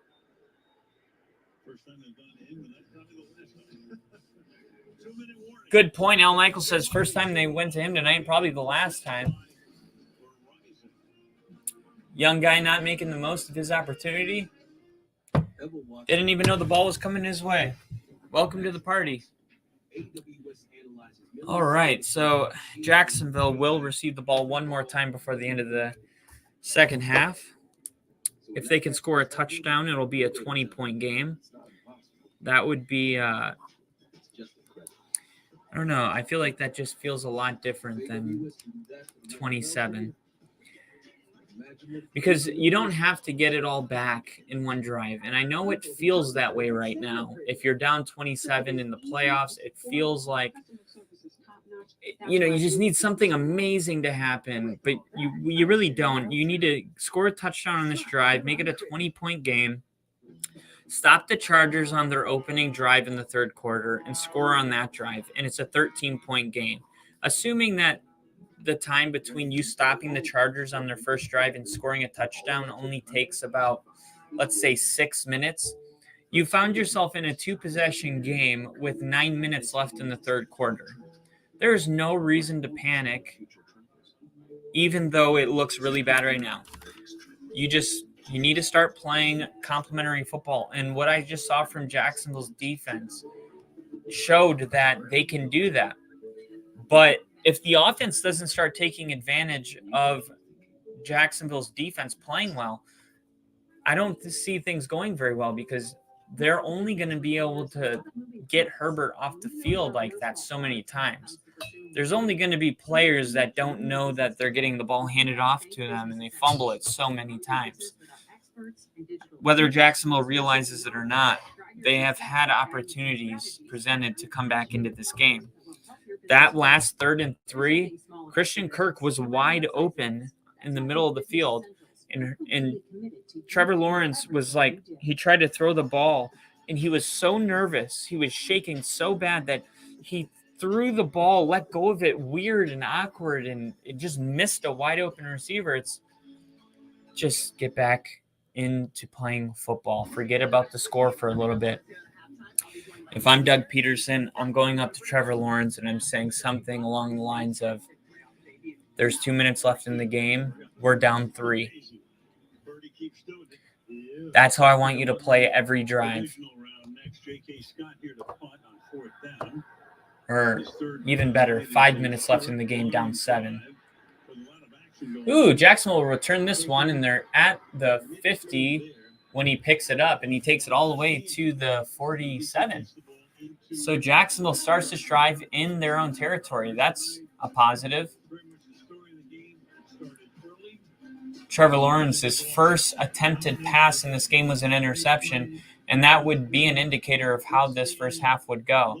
Not 1, not 2, not even 3. He would find 4 Chargers. He found more Chargers at one point in this first half than he has found his own team. And first down is going to go to Etienne, and that goes all the way to the 38-yard line. So there we go. That's an 11-yard run. And Jacksonville, they are so thirsty that even a small drip of water just quenches the fans. An 11-yard completion makes everyone happy now. Great coverage on the Chargers, and Zay Jones doesn't like it. He thinks that it was a little too physical, but there is no penalty. Let's take a look at this. Looks like he just played it really well.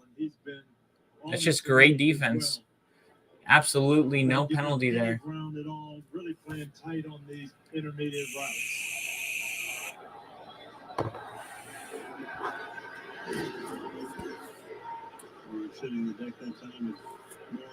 So 1 minute and 22 seconds left in the game, in the half.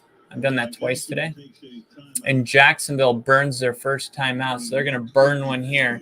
Steve said they look over the plays every time the offense comes off the field on those iPads. How are the coaches not telling him to stop staring down his receivers?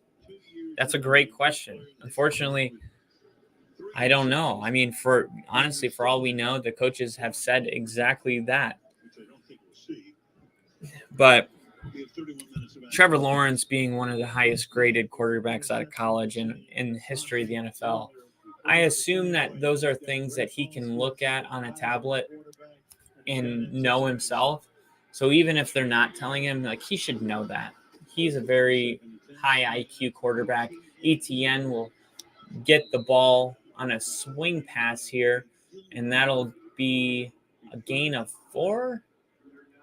So now it'll be a 3rd down and I believe 4, something like that, 3rd and 5, and we're at 1 minute left in the game when the ball snapped.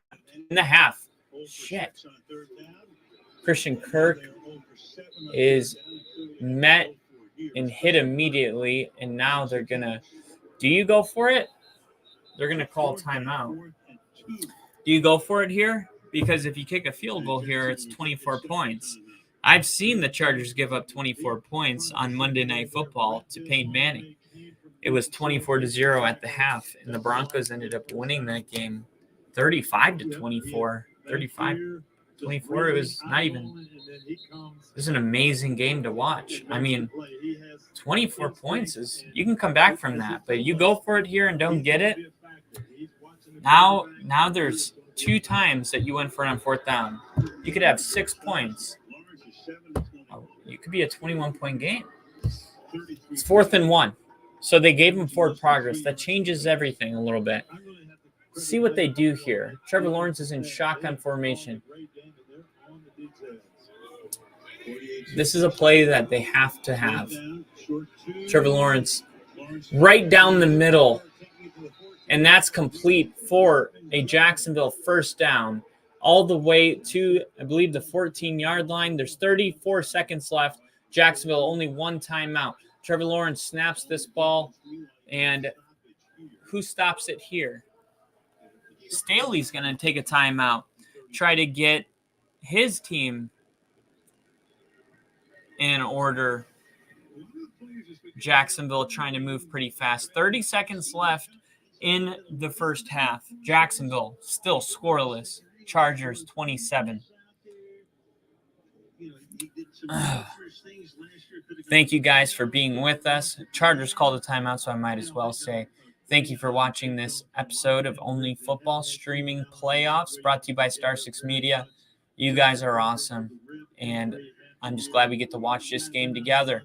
Regardless of how it goes, you guys make it all worth it. Trevor Lawrence, they put 2 seconds back on the clock, so it'll be 32 seconds. Lawrence, shotgun formation, ball snapped. Lawrence, quick throw to Zay Jones, and that's completed for a gain of 6. Stops the clock. No need for a timeout. 28 seconds. That whole play, only 4 seconds off the clock. You got to get this ball in the end zone and go into the half down 20. I know that seems weird if you're just joining us right now, but I would bet you if you looked at the statistics, 20 points is a hell of a lot better to come back from than 7. Lawrence snaps it, throws, touchdown, Jaguars! I almost said Jacksonville, and then I said Jaguars, so I said Jaguars. Touchdown, Jaguars. They're on the board. It's a 20-point game, 3-possession game. Everyone, take a deep breath. You are witnessing the greatest comeback in 30 years of NFL football. I will go ahead and throw up Ciente on the board.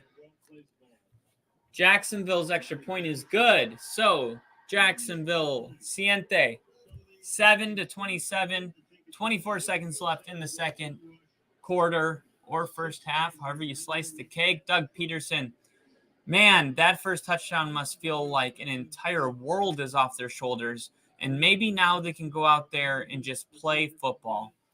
If there's one team in the playoffs that you need to blow a 27-point lead, I hate to say it, but it's the Chargers. We say the Chargers Charger for a reason. It is a verb. It is something that you do. The Colts chargered against the Vikings on Thanksgiving. Or when was that? Near Thanksgiving.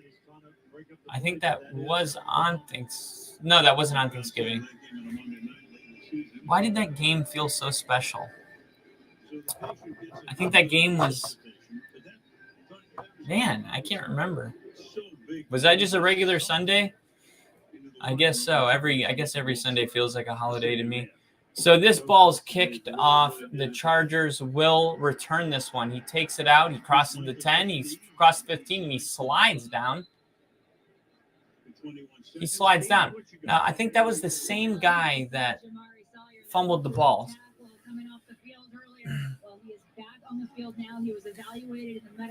So what I was trying to really drive home, but I didn't have time to because the Lawrence snapped the ball, and that was that touchdown play.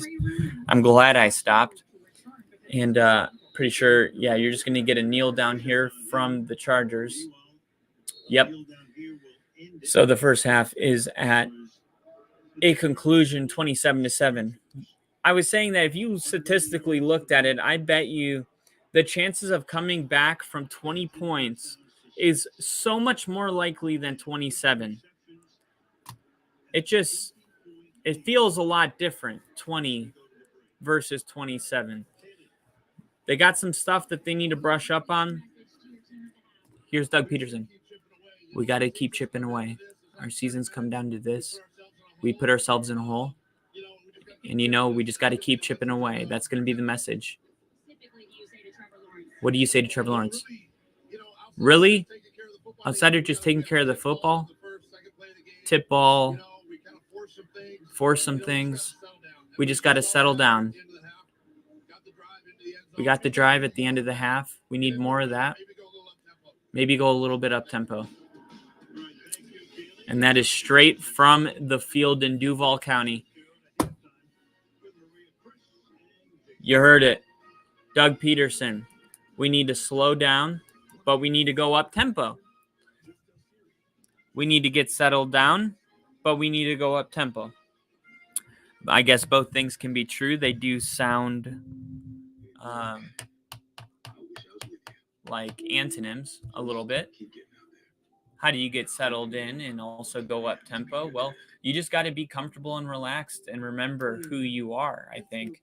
Trevor Lawrence was an amazing quarterback his entire life, and it may be true that right now he has just played the worst half of football he'll ever play in his life. And that's okay. That doesn't define anyone. Peyton Manning owns the record for most interceptions his rookie year. Nobody remembers Peyton Manning for that stat. Nobody does. Trevor Lawrence has to just go out there and get back to the basics. Make those 3rd down and 3 throws that he missed to Christian Kirk over the middle. Make that throw. Don't force the ball to receivers that are covered. Like Steve said, do not stare down specific receivers. Do not force the ball. Get Travis involved more running the football, right? ETN has to be more involved. There's a reason that James Robinson got traded in the middle of the season to the Jets. It's because they knew with ETN that they had a 3-down back. That is a huge decision that is only made when you realize you have a top 15 running back, potentially somebody with the capability to be a top 10 running back. At least the front office believed. So don't stop running the ball. 20 points is not that much. You just need your defense to bail you out. But offensively, stay balanced.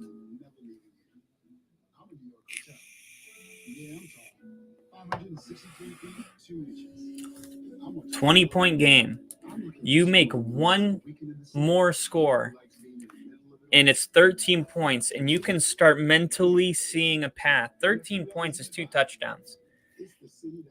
If I'm the coach of the Jaguars, my message is we just need one more touchdown without them scoring. That's all we need. And then from that point on, the score will be close enough where we will not have to worry about the mental aspect of this game. 13 points is not some, number that mentally just, does not allow you to be balanced and makes you force throws. You could start playing more natural when you're down 13. So my message to the team is we need one touchdown offensively or defensively, but they can't have one. That's it. That's my only message. Get out there and get one, and then let's go back to playing Jaguar football. There's a reason we're in the playoffs. Let's go show the world why. There is nothing we can do to play a worse half of football than we already have. So the pressure should be totally off of your shoulders. Now they got Jason Garrett in the booth trying to break down some of what we saw here in the first half.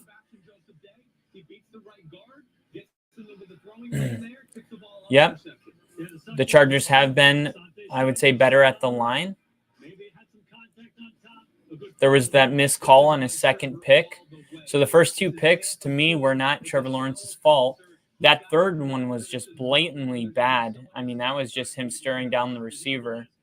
And then the fourth one goes back to Asante Samuel. And that looked like a 50-50 ball that, I don't know, it wasn't as bad as the third one.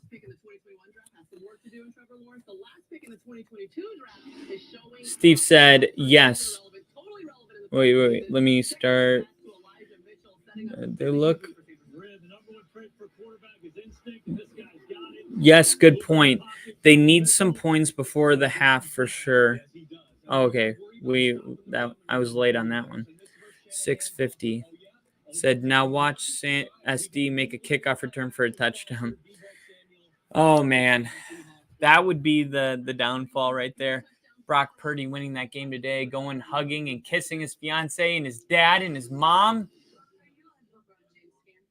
Are you a LeBron James fan? LeBron tweeted about him. He said Purdy got game. LeBron said that? That's sweet, yeah. That's so cool. Brock Purdy is awesome. He is like doing so well that it's almost as if he doesn't even realize what he's accomplishing. He must have really great parents that have raised him up right, because he's definitely not letting the success get to his head. It would be totally natural to see him go into the press conference. You've seen other players do it with like all the chains and like, no one gets mad at it. They're feeling themselves. They had a great game. Brock Purdy just continues to go into these press conferences like they won by 3 points. I mean, he just seems like an extremely humble, focused young man. And extremely happy for him and his family. I bet that's one of the greatest feelings in the world as a father, to see your son just become a man amongst men out on the field. But Trevor Lawrence's parents probably feel a lot different right now.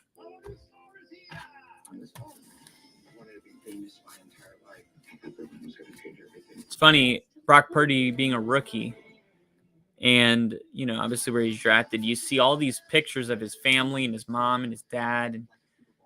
And then Trevor Lawrence, it's like, I don't even know if his parents are at the game.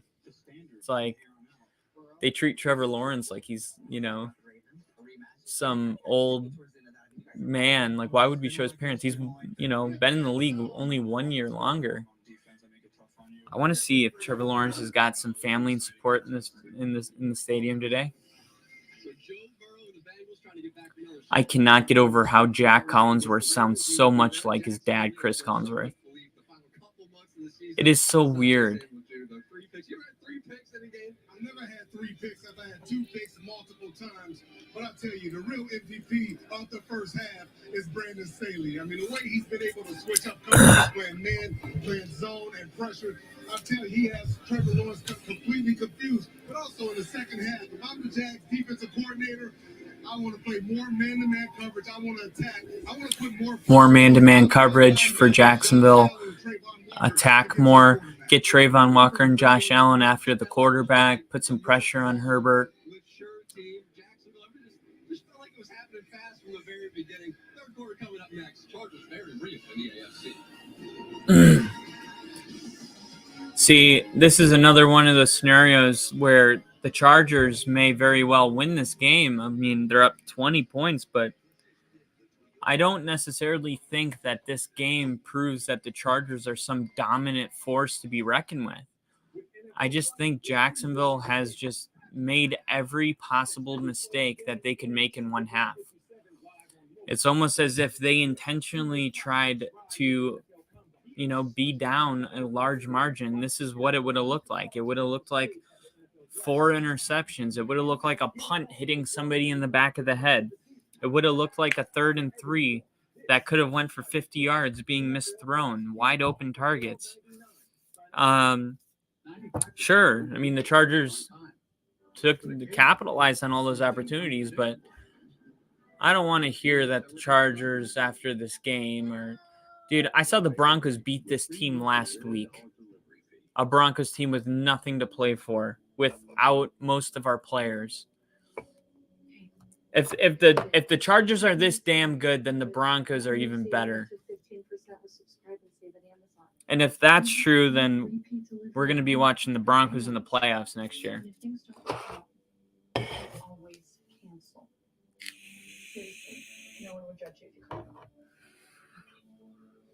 Maybe Nathaniel Hackett's just really that bad, and we are really that good, and the Chargers are also that good. We're going to explode. No, I don't think so. I think the Chargers are very, very beatable, and I still have the Jaguars winning this game. You heard it here first. Jacksonville comes back and wins this game. Liam said, I don't have a good feeling about this game. Steve said, how do you think Trey Lance feels? He lost his starting position for now. I don't have a good feeling about this game. I think, honestly, I could see why Liam said that. But, Steve, honestly, I don't think that Trey Lance,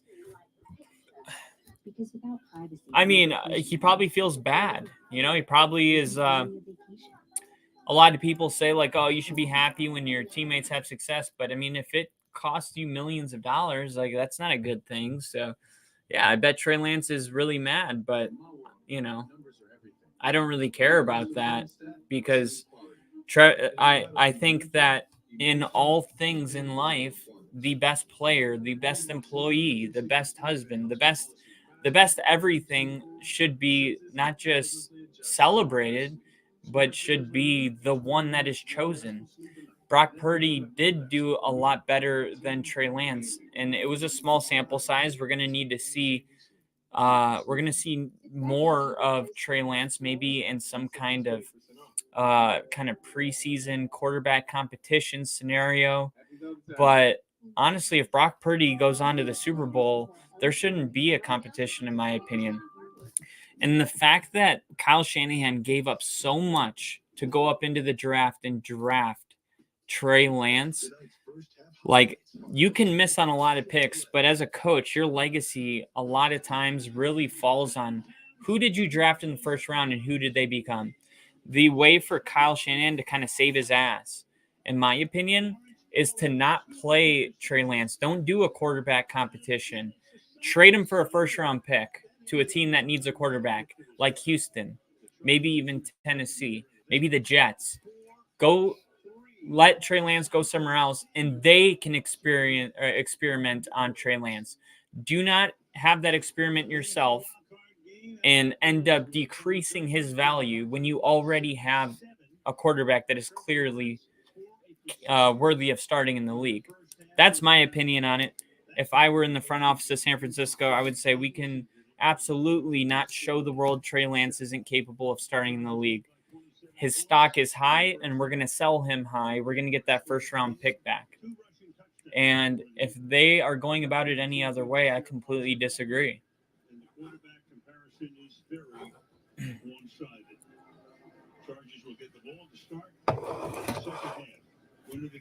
So the Chargers will get the ball to start the second half. because Jacksonville received, even though if you tuned into the game about 40 seconds after kickoff, you saw the Chargers with the ball because the Jags gave it away right away. But here we go. This is it. We have 2 quarters, and we have 20 points. How do you eat an elephant? 1 bite at a time. 20 points is an elephant, but it's really not. It's really, really not. Second most in any half of a postseason game in team history, 27 points. That wasn't their best half. That was probably their luckiest half, but they played good. They capitalized on a lot, but Staley said that was not our best half. Jacksonville there on first down to swallow up that run for a loss of 4. That one went to Eckler. Now it's 2nd and 14. Great play by Jacksonville opening up the second half. Jacksonville needs to 3 and out. Let's go. What was your message? You won the game, by the way. Yeah, very similar to this. And what I said was, hey, the first 2 drives of the second half will determine this game. We've got to get a stop, and then we've got to score. If we do that, we can get back in the game, and that's what they've got to do, Jacksonville. Here we go. Justin Herbert's pass is going to be complete to receiver that they won't show his jersey number for a gain of 4. It's going to be 3rd and 5. And, oh, man, is this a big third down. This game, 20 points. It really feels like the first couple series of the second half will determine the outcome of this game. Jacksonville. Josh Allen jumping up and down, trying to get the crowd into it. Justin Herbert, 3rd and 9. And pressure is getting there, and he throws it. There's a flag on the play, and I think that is going to be on Jacksonville while Jared Everett goes all the way. Jeez. That's a 3rd and 9 conversion to Gerald Everett. This is offsides defense. Yep. And I saw that jump in the very beginning. Steve said, true, but you still need a decent backup, and he's still on that rookie contract. Totally. I think Trey Lance, obviously, he could be a great backup, and if anybody's learned that you need not just a backup, but a backup to the backup, it is the 49ers. So who knows how they're going to play this out. I just think you can get a decent backup and also get value for Trey Lance. And another first down for the Chargers. Oh, man. Justin Herbert been able to get rid of the ball so fast that it hasn't allowed the pass rush for Jacksonville to really get home. Just snaps the ball and gets rid of it super, super quick. Jacksonville's going to need a stop here. Ah! 18-27 for $1.80. Rolling out to his left, Justin Herbert behind the screen, throws it to the sideline. It's going to be incomplete.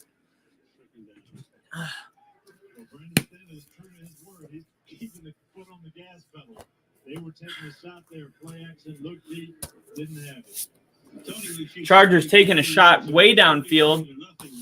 It was not there, so Justin Herbert has to just throw that one to the sideline. We really have, and it usually starts with mistakes by the team that's ahead. So you want to stay aggressive. 12 minutes, 43 seconds. Clock is stopped. Here we go. Herbert gets the ball. A blitz comes at Herbert. He throws it to Keenan Allen, and well played, incomplete, 3rd and 10. So this is a stop that they need to have. It also stops the clock again. So 12:39, and the clock is frozen. It's crazy to say, but this is stuff that kind of matters when you're down 20 points, even though the second half just started. The longer you can extend this football game, the better. So here we go. 3rd and 10. So far, they're 2 for 6 when they're less than between 4 and 6 yards. And they're going to try to throw a screen, and it's incomplete again. So that stops the clock at 12:35.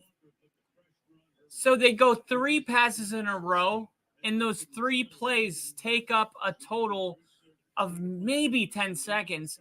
And now Trevor Lawrence grabs the football and starts slinging it on the sideline. And they're going to punt it. And Trevor Lawrence knows that he has been gifted this possession.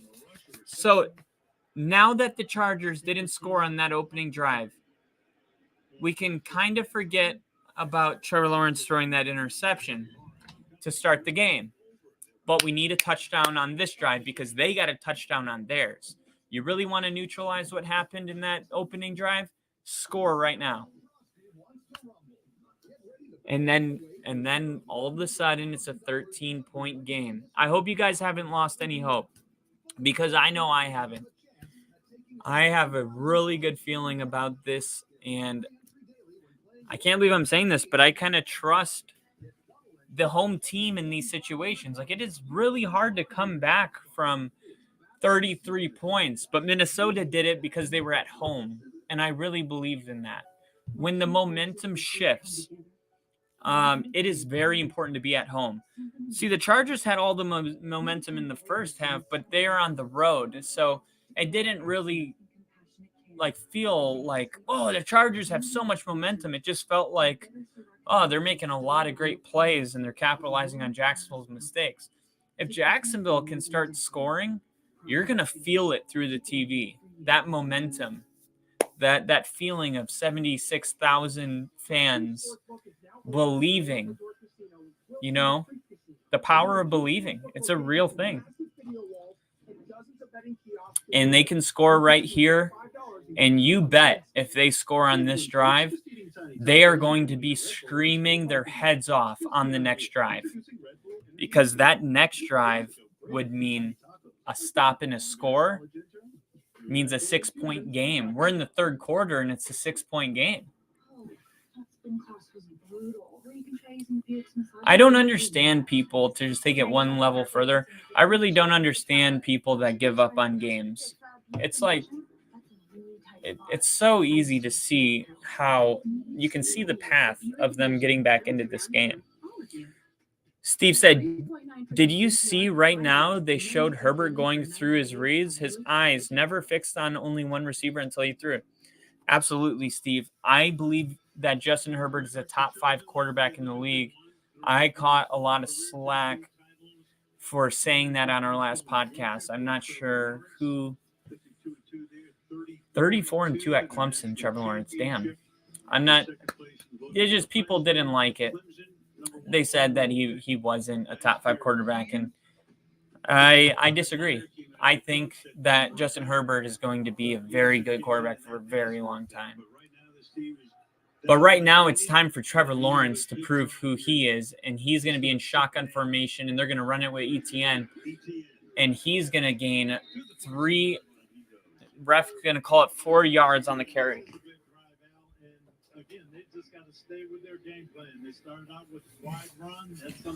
So here we go. Doug Peterson calling the next play. This drive shall end in a touchdown. There is absolutely no margin for error. 67 points scored on first drive of second half.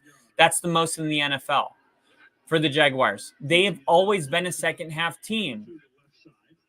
Shotgun formation. Lawrence scanning, looking, finds the window. First down, Jacksonville. And they used to say, move those chains, move those chains, move those chains. Whew. But they don't do that anymore. Wait, I heard it. I heard them.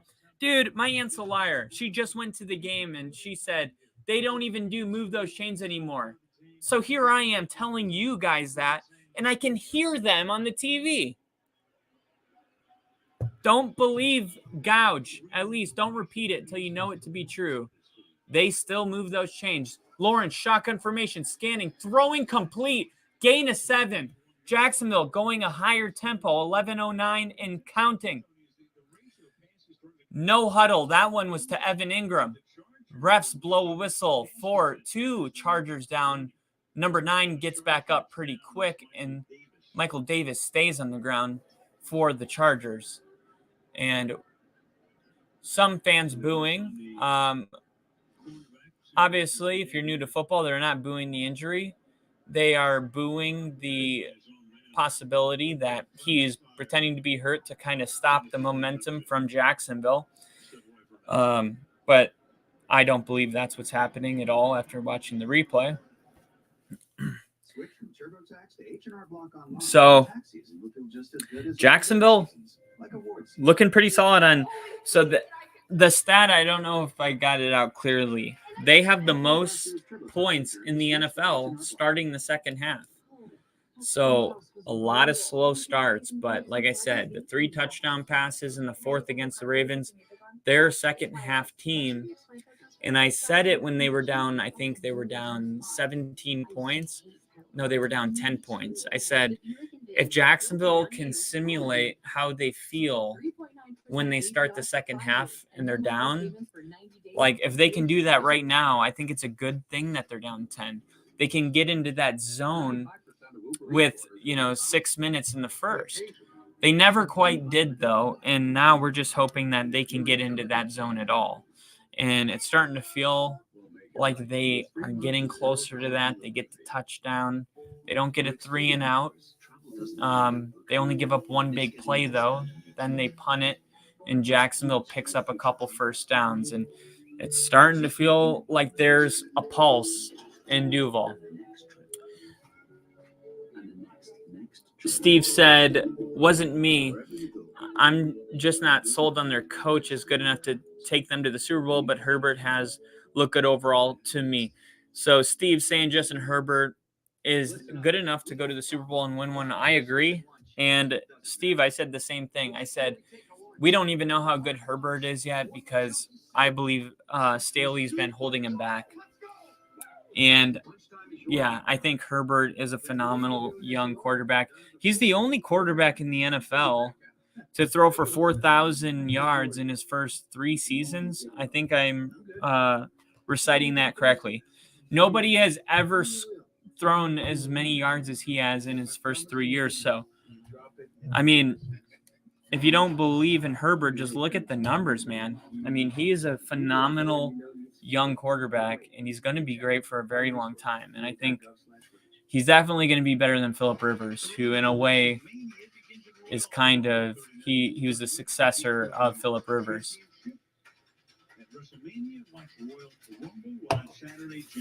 But tonight it's about Jacksonville. So we need Trevor Lawrence to get it done. So it was Michael Davis and Josiah Taylor who were hurt on that play. Trevor Lawrence, shotgun formation, is going to run it with ETN, and he fights his way to a first down on 2nd and 3, and that's going to be good for a Jacksonville first down. Let me see if they do it.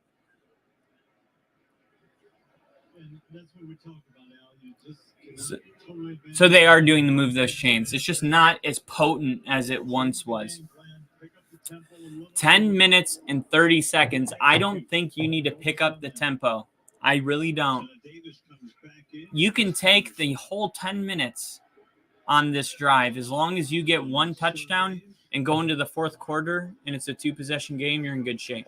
Trevor Lawrence snaps the ball, looking, scanning, finds an open man that's Ingram for a gain of 5, and he's knocked out of bounds with 10:14 left in the 3rd, and the clock starts winding down to 10:10, 10:09. So here we go. Jacksonville going on a very slow drive. Hey, you gotta think at least they're moving the ball, but maybe a 20-yard shot would be nice right here. Shotgun formation. Lawrence fakes the handoff, looks, gets the ball over, and that is caught. That wasn't Evan Ingram, was it? That was 17. Okay, so Jacksonville approaching midfield. That was Evan Ingram. It was. So Zay Jones is number 7. And now a quick throw to Christian Kirk, and he crosses midfield all the way to the 47-yard line.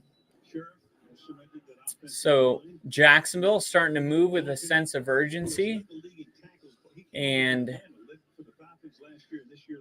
Trevor Lawrence, shotgun formation, standing at midfield on his own Jaguar. Throws this one. It's an amazing catch by 17. And he makes a stiff arm move, and he tackles him with that arm all the way to the 21-yard line, about to go into the red zone. Jacksonville just moments and yards away from making this a 13-point game with plenty of time. Basically over a quarter and a half left of football. Forget about the 27-0. It doesn't matter anymore. Trevor Lawrence, shotgun formation, run up the middle, ETN. That's going to be gain of 4. And you can start to feel the momentum shifting, a tangible thing that you can see when it's happening. Peterson making this call right now, very important. Staley calling the defensive plays. Chess match taking place in front of our face between 2 head coaches and 2 young quarterbacks, both playing in their first game ever as a quarterback in the playoffs. Trevor Lawrence going up to the line. He will not go under center. Haven't seen much of that today. Shotgun formation, 2nd and 7, ball snap. Lawrence scanning, looking, taking a shot to the end zone, and it's broken up. It looked no flag. Oh, I don't know about that one. I'm going to need to see a replay on that one because that looked a little physical. Oh, and my eyes don't lie. How much money do the refs got on LA? What is that? Come on. Dude, you cannot keep missing these calls. These are, it's not about the replay in slow-mo. I saw it in real time. Why is it that we can see it and they can't? 3rd and 7, Lawrence sacked all the way back to the 35, and just like that. And now they throw a flag. Unbelievable. Now they're going to call offsides in the defense to just keep Jacksonville happy so we don't totally think it's rigged. Too late, dork. It's rigged.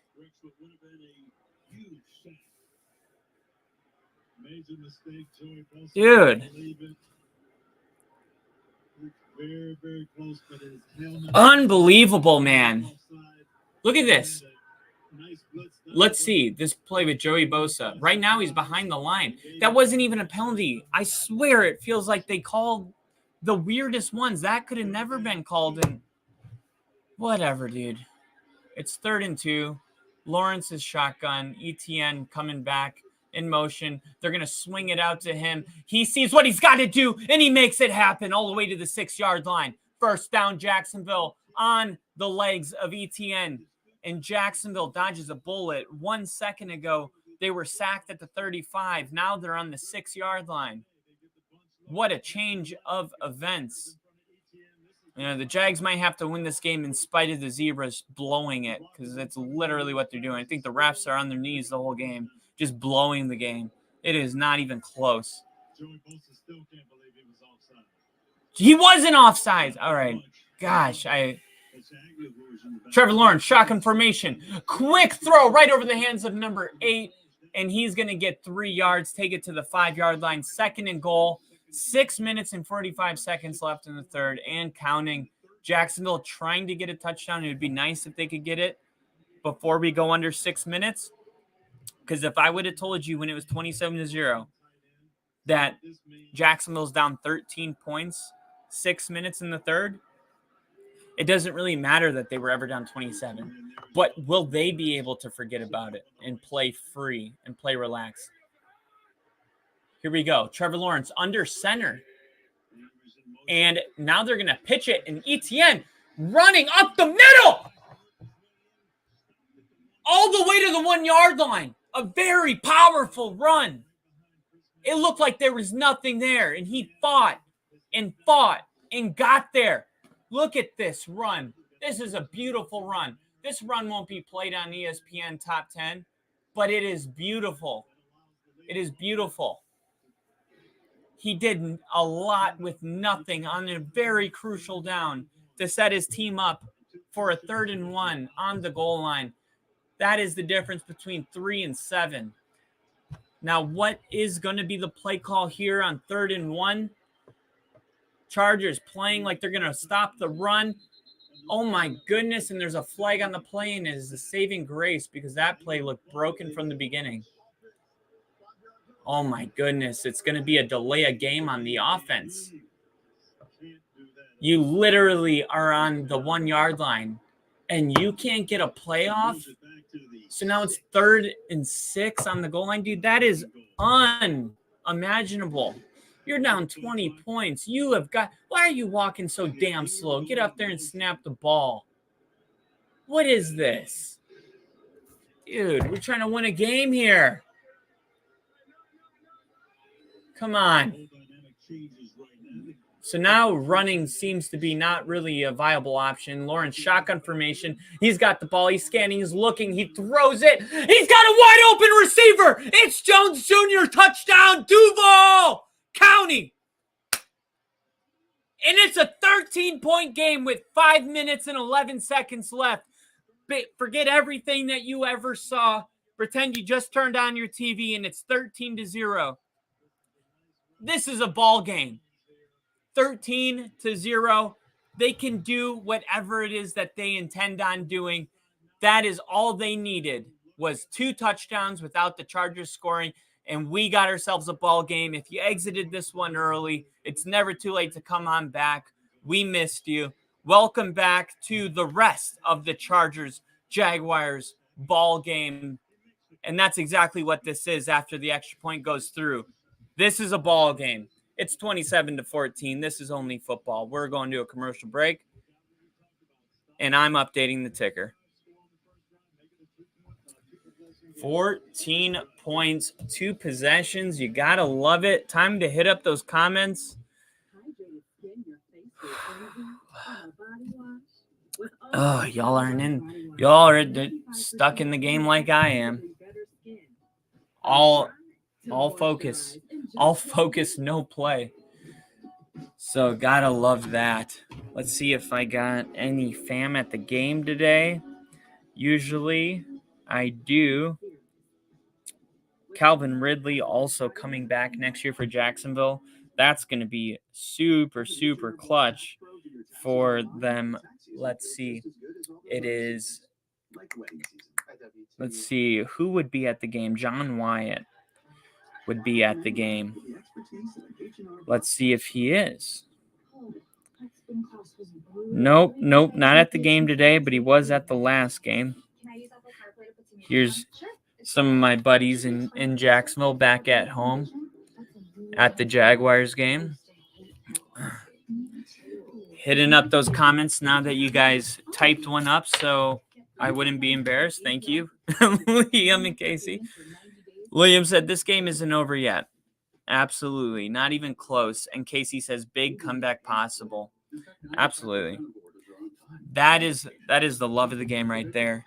Seeing these comebacks happen. 27-0. Imagine if Jacksonville comes back in front of their own fans and Trevor's first playoff game is him overcoming the most adversity that he's ever had to face in his entire career as a person that never lost a football game in high school.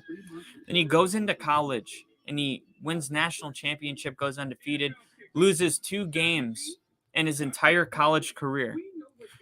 And now think about this game, his first playoff game, on almost a career without blemish, because last year we chalked that up to Urban Meyer.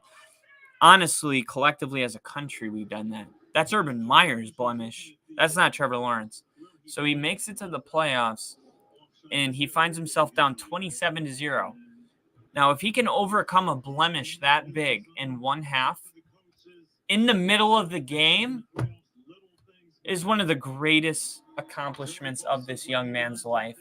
And no doubt, in order for Jacksonville to win, he's going to need to have that type of a night. In order for them to win, he's going to need to go to bed tonight wondering what took over me at halftime and ask himself questions like, what am I capable of? This one's going to be returned and shut down, hard hit at the 21. And now you got the crowd into it, and the crowd's into it big time, and that means momentum. I cannot describe enough how important momentum is in a game like this. So now that it's on Jacksonville's side, it's possible to get a pick or a fumble. Those are things, even sacks, these are things that happen when momentum happens. Here we go. It's sack, fumble, interception. And if you're the Chargers, a big play to shut it down a little bit. Turn the volume down. It's too loud. Jacksonville going to try to capitalize on this banger. Here we go. Crowd very much alive. Al Michael says it. And this is going to be complete, and he's going to slide to the 42. Two Jaguars say it's incomplete. The refs say it is anyway. And Herbert's going to hurry up. And this is kind of the stuff I'm talking about. The refs, every call has gone. That is not a catch. Oh, my God, dude. This is such horse shit. I'm so tired of watching football. I'm so tired of watching this game just get rigged. Play after play after play. Look at this. Look at this. What is going on today? The PI, the fumble, the PI again, the touchdown. This is unbelievable. Dude, I really want the Jaguars to win now. Just the way this is playing out. Oh, it'd be so sweet. Fake handoff. Herbert looking, sets up the screen by Everett.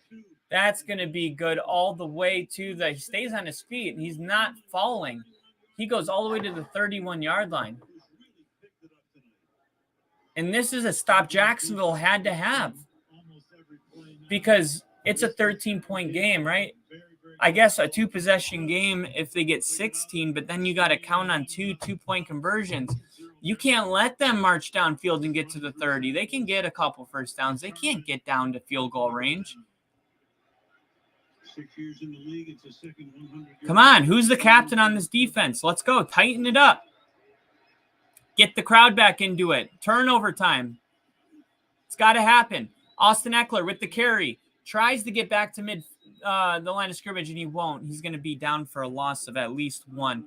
Good job on Jacksonville's defense. They need to bounce back, and they need to bounce back in a hurry. It's second down. There's 3:34 and counting left in the third. And we got some people in the comments going. Steve said, good to go, Jags. Let's have a good ending. Steve enjoying this football game as long as maybe his hair was getting in his eyes at the first half. Maybe it was, but Justin Herbert, shotgun formation. He's going to scan and try to throw, and he avoids the sack, throws it at the feet of Austin Eckler.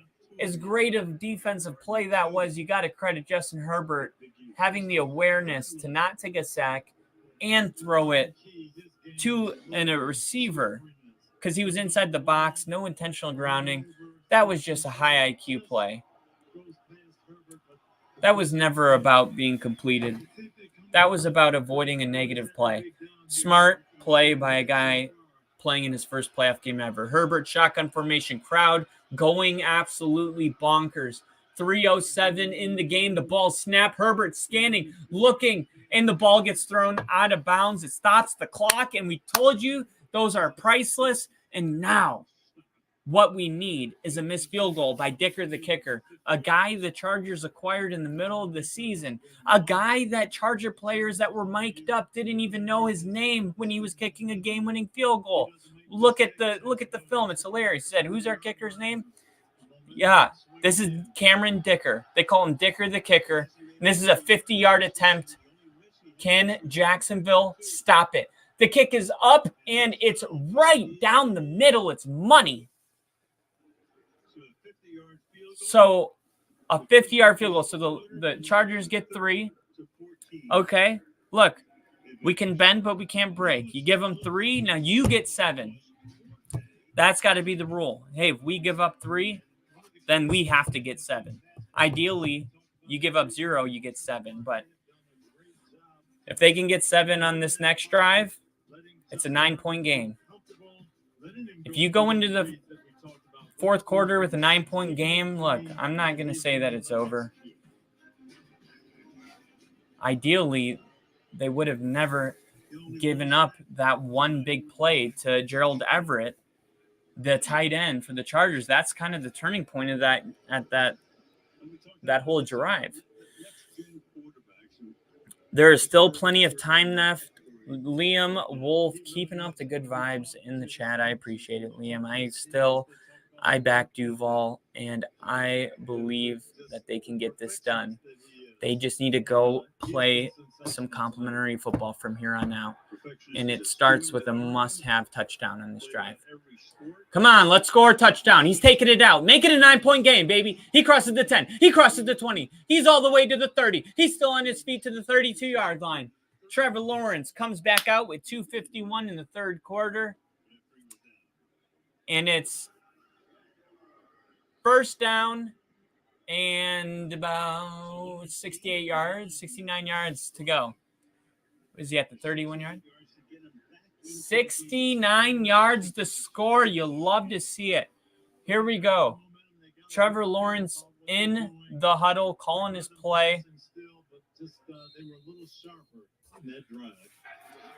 Here we go. Trevor Lawrence, shotgun formation. ETN motions him to the other side. It's going to be a handoff to him. Makes one man miss, stays on his feet, and gains 7 yards. Great run by ETN. I love it by Jacksonville, staying balanced. Do not abandon the run game. You score one touchdown, it's a 9-point game.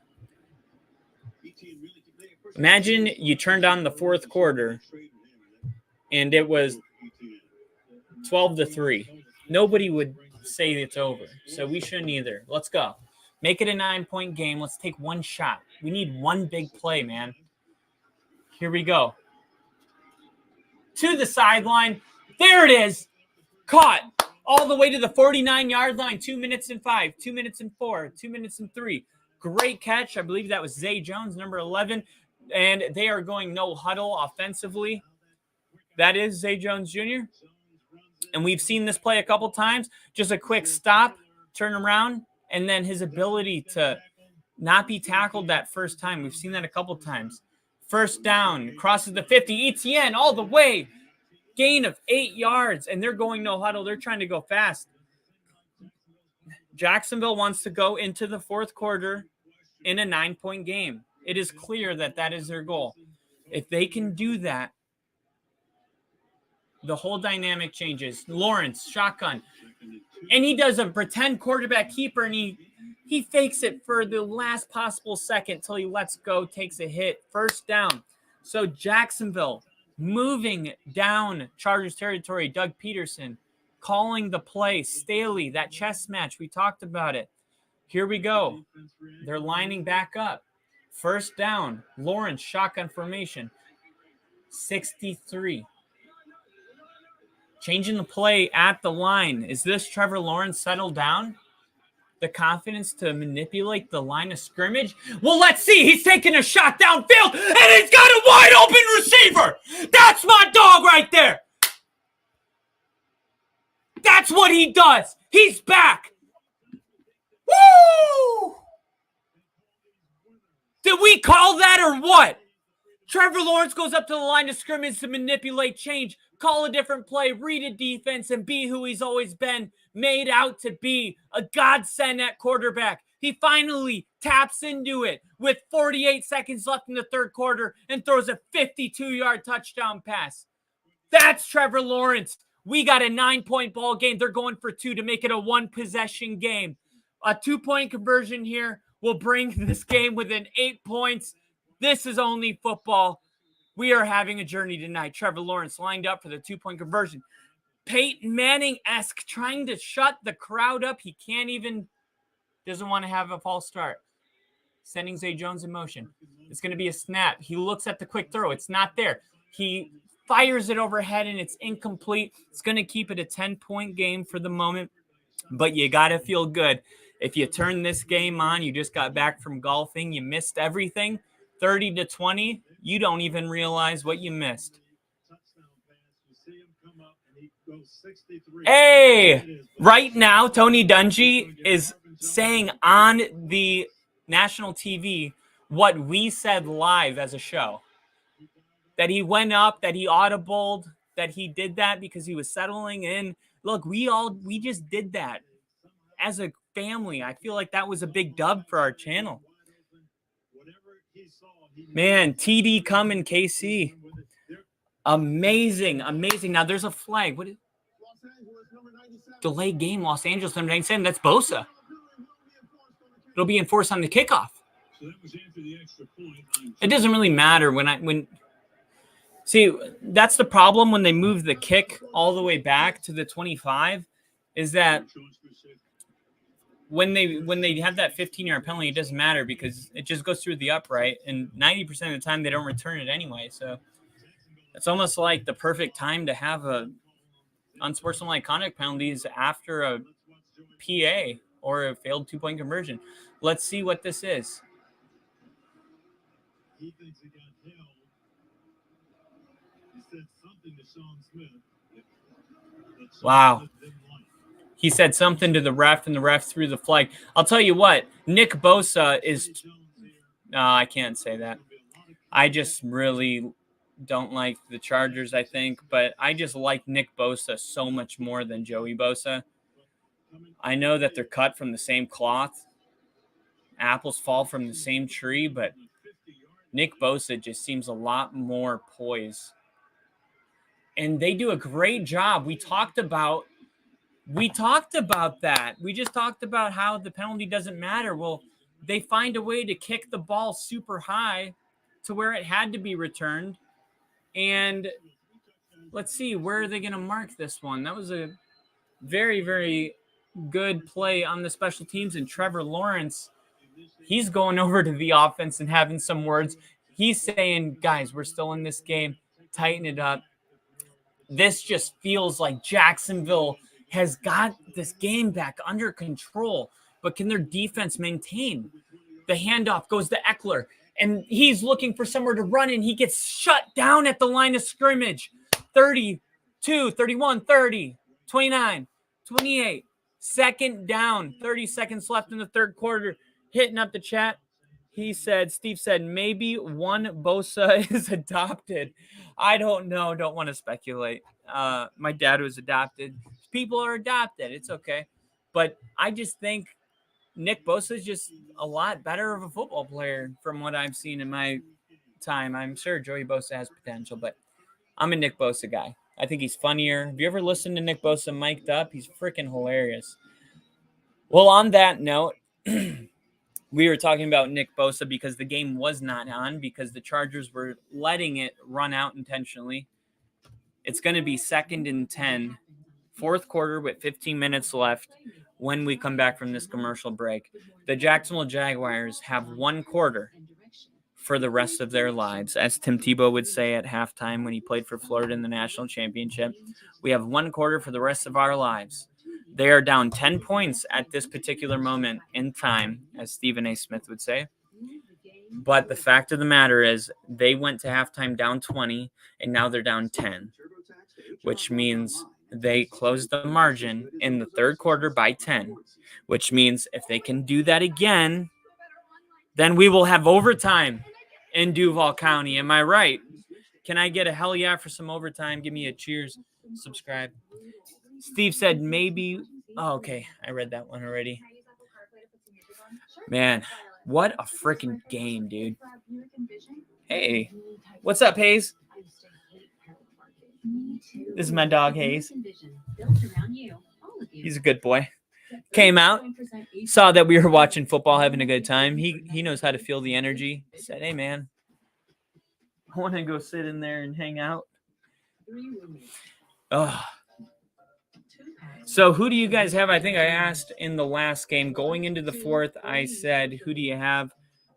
I'm pretty sure it was unanimously the 49ers because of the type of game we were watching. But this is more interesting because this is your opportunity to jump on the bandwagon. Go ahead and let me know in the chat who you have. This is your point of no return. You will not look back. I will not charge you. I will not challenge you. I will not judge you for picking either team. You can go with the team with the 10-point lead, or you can go with the Jaguars. Just make it true and honest. Put it in the chat. Who comes out with the victory in this game?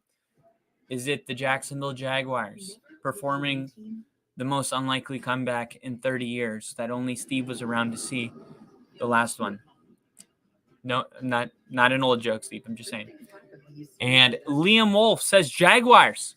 So Liam, wow, goes straight to the Jaguars. Steve said, I think the fast pace is helping Trevor since there's less time for them to react. Absolutely. And then he said, I felt Chargers would win, but I'm good with either team winning. I like both teams getting a shot to move forward. Absolutely. How can you be right and never wrong? You just pick both teams. Lessons learned from Steve.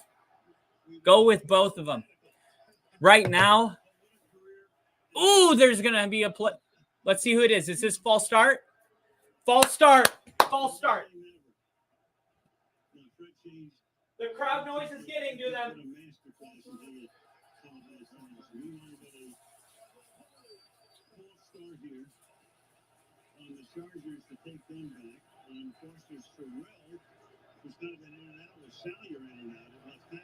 So the false start backs him up 5 yards. That is a huge penalty to start the fourth quarter. Chances of Jaguars winning, 12%. I don't like those odds.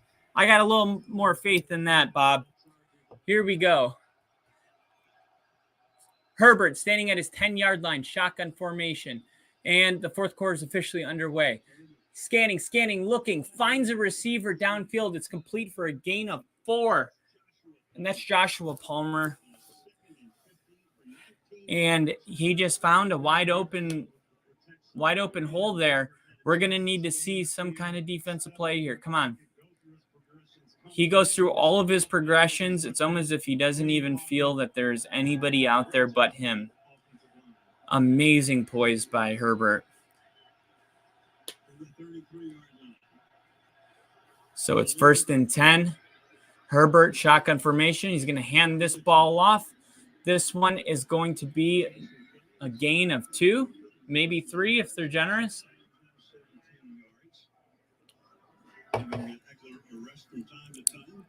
Tyler's in the chat.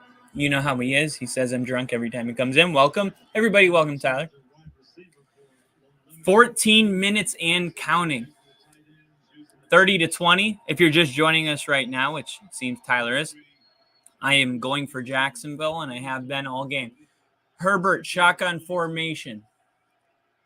Ball is snatched. Scanning, looking, trying to take a deep shot, but he runs out of time, and he's swallowed up. No! They had him. Oh, my gosh. They had him. They wrapped him up. The ref blew the whistle, and then he threw him to the ground, and now it's going to be unsportsmanlike conduct. What are you doing? You're down 10 points. Your team's trying to get back into the game. How do you do that? Are you guys seriously incapable of it? We saw Quay Walker do it with the Packers and get ejected out of the game. Now we see Jacksonville do it. Is it really? I understand getting caught up in the emotions of the game and stuff like that. But, man, you're trying to win a game. Why are you – wait a minute. What? Oh, my gosh. That's so weird. No, he was pinned between another guy, and the other guy was holding his body. But then he spun out, and he put whatever. I just don't want to see it again. Nice cleanup hit by 23. Woo! That is the kind of hit that we need to see. And that's probably why he's the captain of the team. Steve said, Konnichiwa. Tyler said, I have a joke. Who wears sunglasses inside? Blind people and assholes. Wow. Shots fired. Honestly, I didn't put the glasses on until we were down 27. I said that we needed something to change. I asked everyone in the chat to change their shirts, their hats, their attitudes. And I changed my glasses, and things got better. So stop judging us. You just got here. Keenan Allen in motion. Herbert fakes the handoff. Herbert rolling out, and he throws it incomplete. Out of bounds. Clock stopped. Every second counts at this point of the game. 3rd and 9. 12:48 left in the game. And here we go. We've seen the Chargers be, I would say, successful for the most part on 3rd down. And able to continue their drives. Well, this is one that Jacksonville needs to get off the field on. And the crowd is into it. I see, this is exactly why I picked Jacksonville, is because I don't remember ever hearing a game on TV that sounds anything remotely like this. The fans are into it. It's been a long time. Herbert looking, scanning, trying to find somebody, but no, he steps up into the pocket and he's going to run, and he's got plenty of room for a first down, and he slides effortlessly. Man.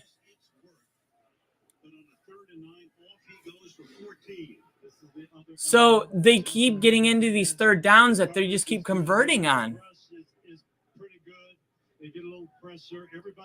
They get a little pressure, but Herbert, his ability once again to stay calm in these moments has been really impressive. It's all right. It's all right. They're not in field goal range yet. They're on the fringe probably. Dicker, I mean, yeah, they're probably in field goal range about now. This would be a 41, 51. This would be a 58-yard field goal from where they're standing. Dicker looked real good at 51, so I would say they're on the fringe right now. Steve in the chat said I changed my underwear, but that was due to a little accident, not necessarily for good luck, just saying. Whatever it takes, Steve. Whatever it takes. I thank you for the brutal honesty. That's why we have this channel. For all of your needs, whatever you gotta get off your chest. Sometimes we shit ourselves, you know? Everybody does it. I'm sorry. I was trying to have a serious moment there. So here's the scenario. Let me switch up the dynamic here, because Jacksonville down 10 needed to get their defense off the field, and they had two opportunities to, 2 third downs, and the Chargers converted on both of them. Now, your first and second down stops, you know, they're clutch. They're putting the Chargers in 3rd and, I believe, 10, 3rd and 12, 3rd and 11. These are big third downs that are being converted. Now, we've seen a lot of Herbert kind of staying extremely calm and rolling out. Maybe getting a linebacker to do some type of QB spy. Something like that to just make sure Herbert can't pick up the first down. Because he just, I mean, that was like 15, 20 yards that he just easily ran down the field and converted on that. Now, we have a 10-point game, so obviously a field goal here, that's fine. It's not ideal, but it's fine because Jacksonville could score a touchdown and it would be a 6-point game. And if it's a 6-point game with 7 minutes left in the game and 3 timeouts, I mean, you might as well just it's hard to just forget the game you've watched, but you really have to pretend that it's 7-13 in the fourth quarter at 7 minutes left. Like, we just have to do that. But it starts with at least holding them to a field goal here. A touchdown changes everything on this drive. It is very difficult to come back from a touchdown, so they have to make this stop right here on 1st and 10 on the 41-yard line. Justin Herbert at the line, calling plays, switching it up. Jacksonville changing their defense. Herbert fakes the handoff, trying to take a shot downfield. He's got a man, and it's clean. It looked like it could have been one of those, and there's a flag. Oh, my goodness, man. Could you believe this?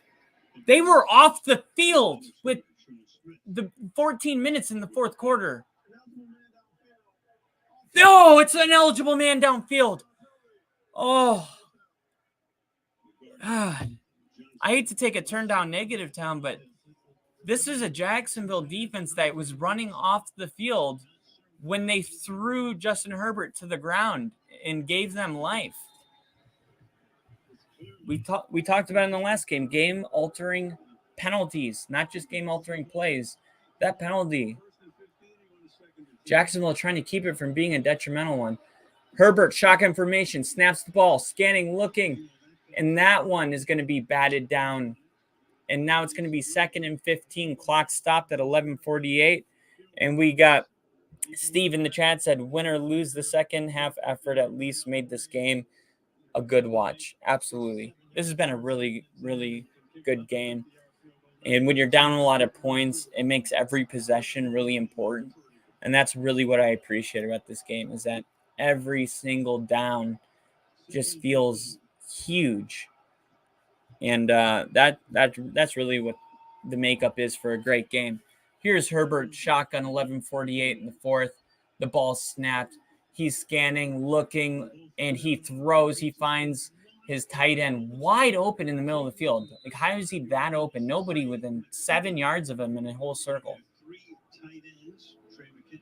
Wide open in the middle of the field. So now here's another third down. 11 minutes and 30 seconds. Down to 11:25 and counting. 3rd and 4. Play huddle is broke. Herbert, let's see if he goes shotgun here. He will be shotgun with Eckler behind him.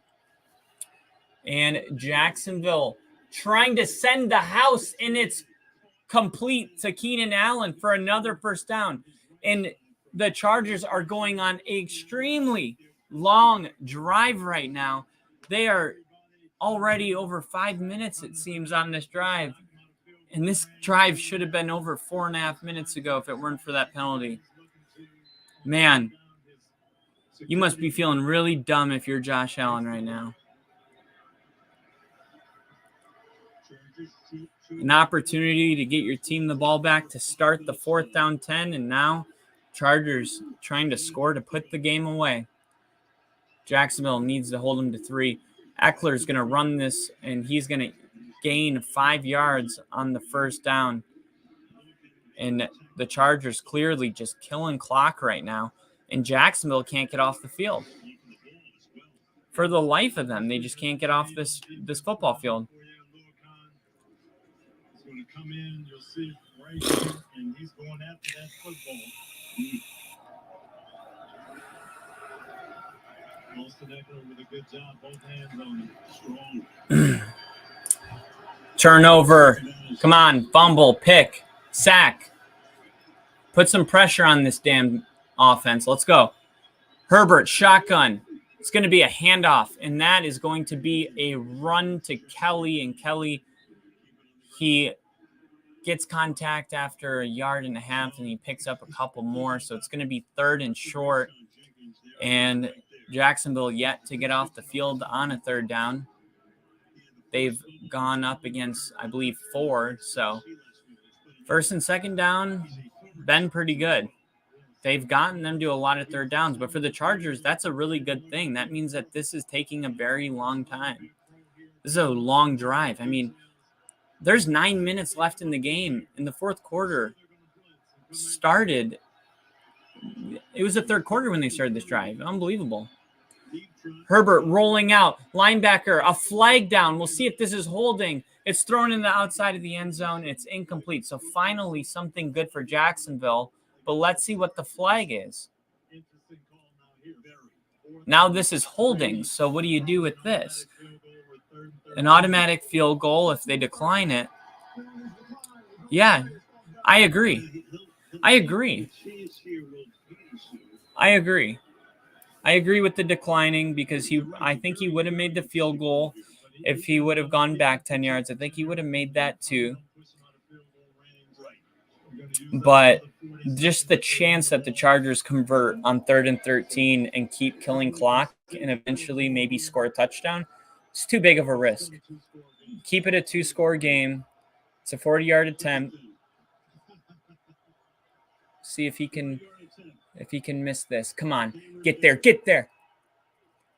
He missed it. He missed the kick. It looked great. It looked great. And then at the last second, it swarms left. So Jacksonville still down only 10 points. Doug Peterson and the Jacksonville Jaguars have life. I mean, not that they wouldn't have 13 points. It would have been 2 touchdowns, but 10 points. Very, very, very more ideal. Much more ideal. So you get a touchdown on this drive. Okay, but we got to do this kind of quick now because they took, let's see, they took 9, 6. They took about 7 minutes on that drive because of the penalty. So there's not much time left. So I think you got to score this touchdown, drive down the field, score a touchdown. You got to do it. I'd say 3, 4, 5. I'd say 5 minutes should be your cap. You don't want to be under 4 minutes when you score your touchdown. You got 3 timeouts. You score a touchdown. It's a 3-point game. You kick the ball off with 4 minutes-ish left. You have all your timeouts. And you get the ball back in Trevor Lawrence with a chance to win the game down 3. That is the way I want to see this thing play out. Steve said, so you're telling me there's a chance. And orange covering eyes. Everybody doing whatever it takes collectively. Something good is about to happen, says KC, and Liam says, let's go. Very active chat. Everybody watching the game. We're all experiencing this together. No, I have not made the proper update to my banner, and for that I apologize. I see 14.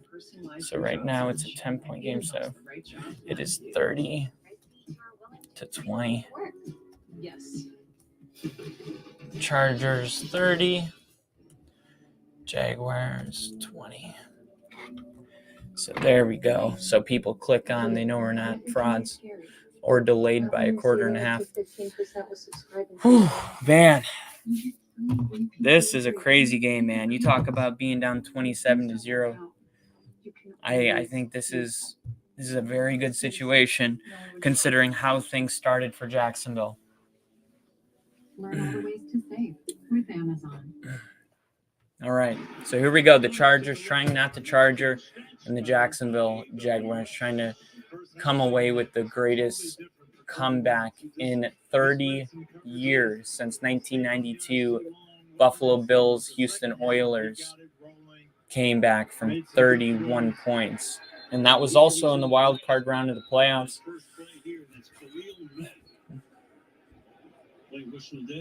That's weird. They just came back from the commercial like in the middle of the first down play, and I didn't even know we were watching a live game.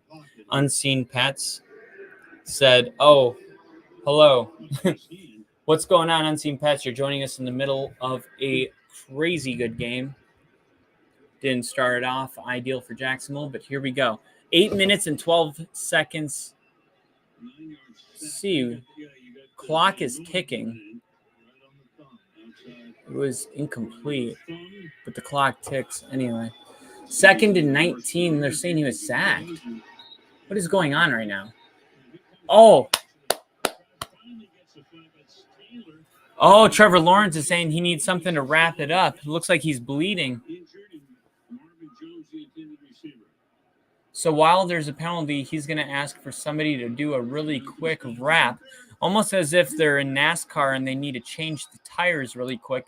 So there will be the play clock will start, and they are trying to do this without burning a timeout. How fast can they wrap up that finger? Look, we're seeing everything tonight. Just buckle up and enjoy the ride. Trevor Lawrence. He's been on the injured report for about 6 or 7 weeks now with a toe injury. A toe injury. Now he's got a thumb injury. Some people say I look like a thumb. All right, so Trevor Lawrence already taped up, wrapped up. This is going to be a run to ETN, and he's going to be able to gain 5 to 6 yards, and they are at the 34-yard line. Trevor Lawrence, stop looking at your thumb. You just got to forget about it for right now. It's not on your throwing hand. That's the good news.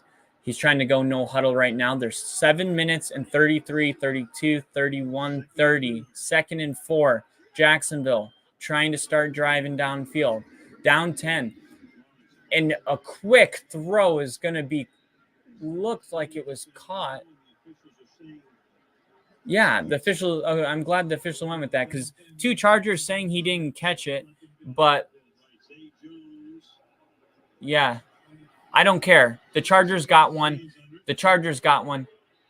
Gosh, damn it. You know what the difference is, right? They went up and snapped the ball really quick. Come on, Trevor.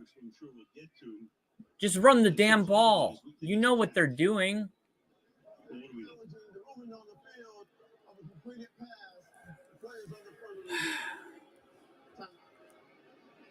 He did. I don't know. I don't know why they didn't. I think he. I mean, to me, it looks like he caught the ball. I don't. Like, the ball did touch the ground, sure, but it looks like he has full control over the ball. It looks like he's squeezing it.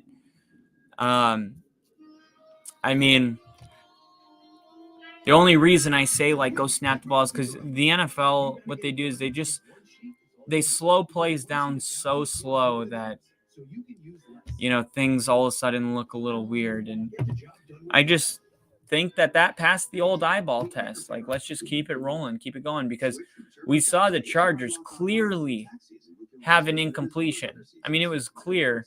And then the Jaguars said incomplete. And they said it was complete, but then Herbert ran up to the line and got the ball snapped immediately, right? And I thought, you know, maybe the Jaguars would have learned something from that play, but instead, Lawrence goes up to the huddle pretty fast, but then he starts changing plays and stuff, and Staley's like, okay, I'm going to challenge this. Like, you got to know as a quarterback that at all times of controversial plays, that there's a guy in the booth watching the replay that has a walkie-talkie, and if you can get that ball snapped before he can see the replay and he's got his finger on that button ready to push it and say, throw the flag, you got to know that that's what you're up against. Run up there and snap the ball, even if you run it for a gain of 1 yard. You don't want to go into 3rd and 9.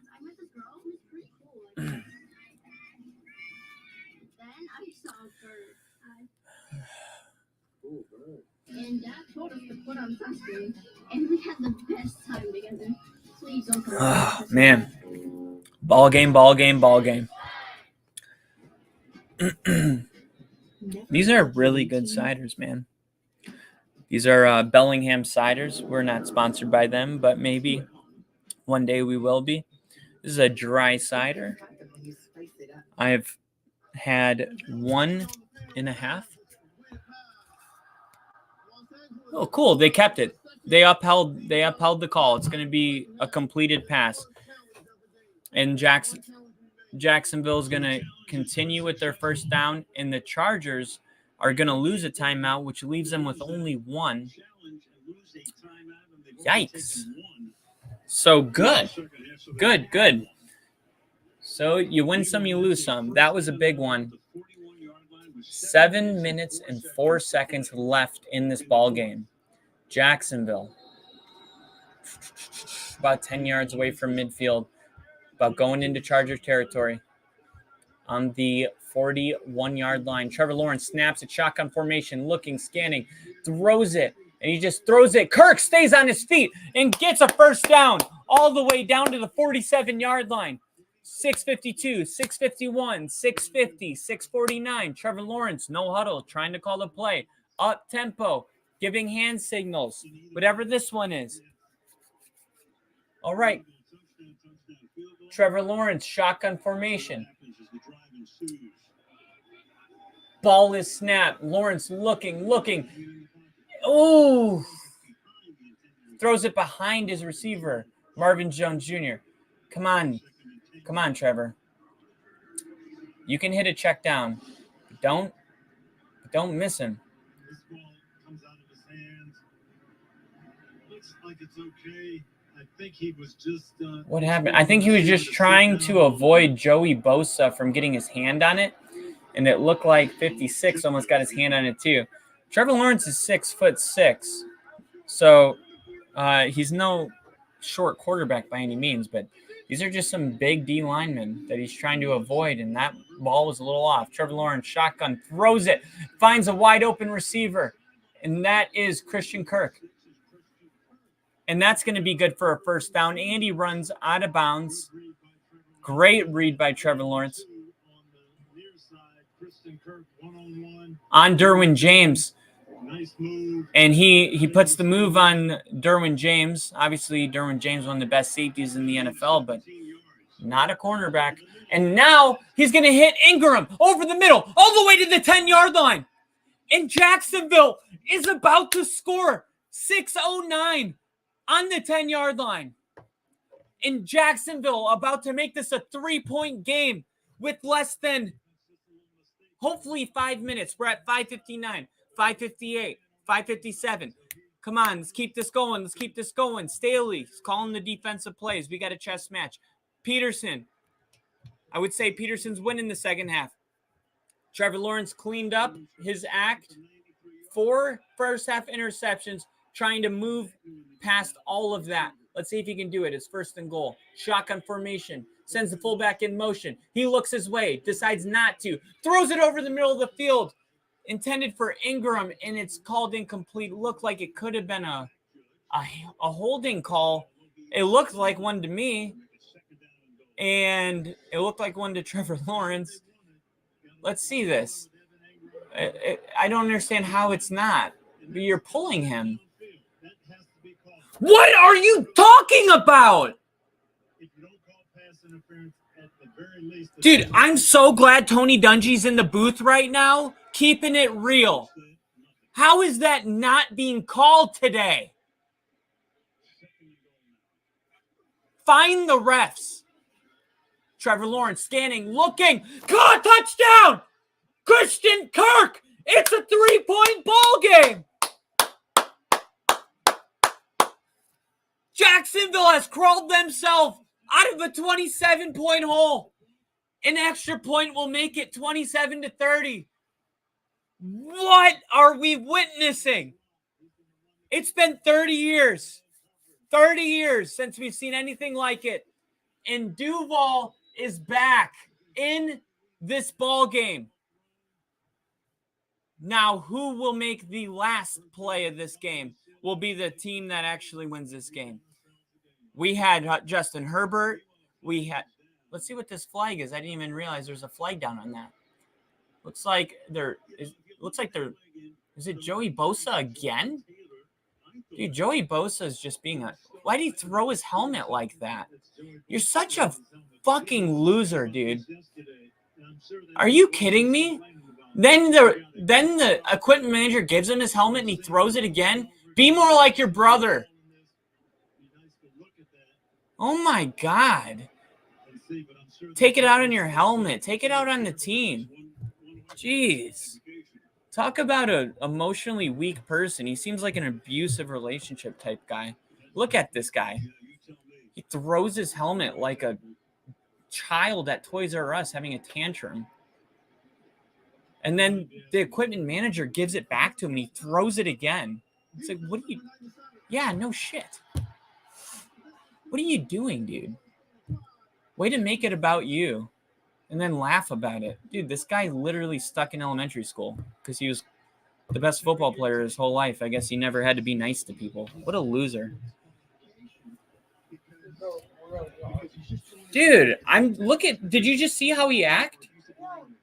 You didn't, though. You just came in. You didn't. Look at this.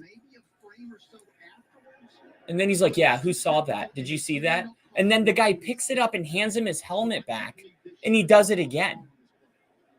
And then he throws it again at the feet of his equipment manager. What are you doing? No, you wouldn't, Tony Dungy. You're one of the most calm, collective people I've ever heard in my life. Tony Dungy's so, peaceful compared to me. I'm like, you fucking loser. And Tony Dungy's like, I would be throwing my helmet too. All right, so now they're going to go for 2 to try to win on a field goal. This is unbelievable. Trevor Lawrence is going to... Wow! He reaches over and gets it. So now it's 28-30 and a field goal wins it for Jacksonville. Doug Peterson telling Staley, I'm not the only one with cojones here. We're used to Staley going for it on fourth down. Doug Peterson, what a call. You don't get that and you're in trouble, and he does it anyway. So a field goal wins the game for Jacksonville. This is unbelievable. Trevor Lawrence with the long wingspan. Jumps over, stretches the ball out. I think they ran up really quick. I think while they were having that conversation about Joey Bosa's penalty, Doug Peterson had the offense saying, hey, run up there really fast, and if you don't see them playing the run, keep it yourself and jump over the line. And that's exactly why when Trevor Lawrence came out the field, Doug Peterson patted him on the head and said, good job, because you made the right call. He probably told him if it's not there, then take the delay of game and we'll kick the extra point. And he made the right move and snapped the ball. Amazing IQ by Trevor Lawrence and great coaching by Doug Peterson. So here we go. Forget about everything that happened. It's 30-28 with 5 minutes left.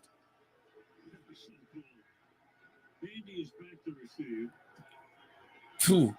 Imagine being a person that turned this one off at 27-0. Duval County going absolutely crazy.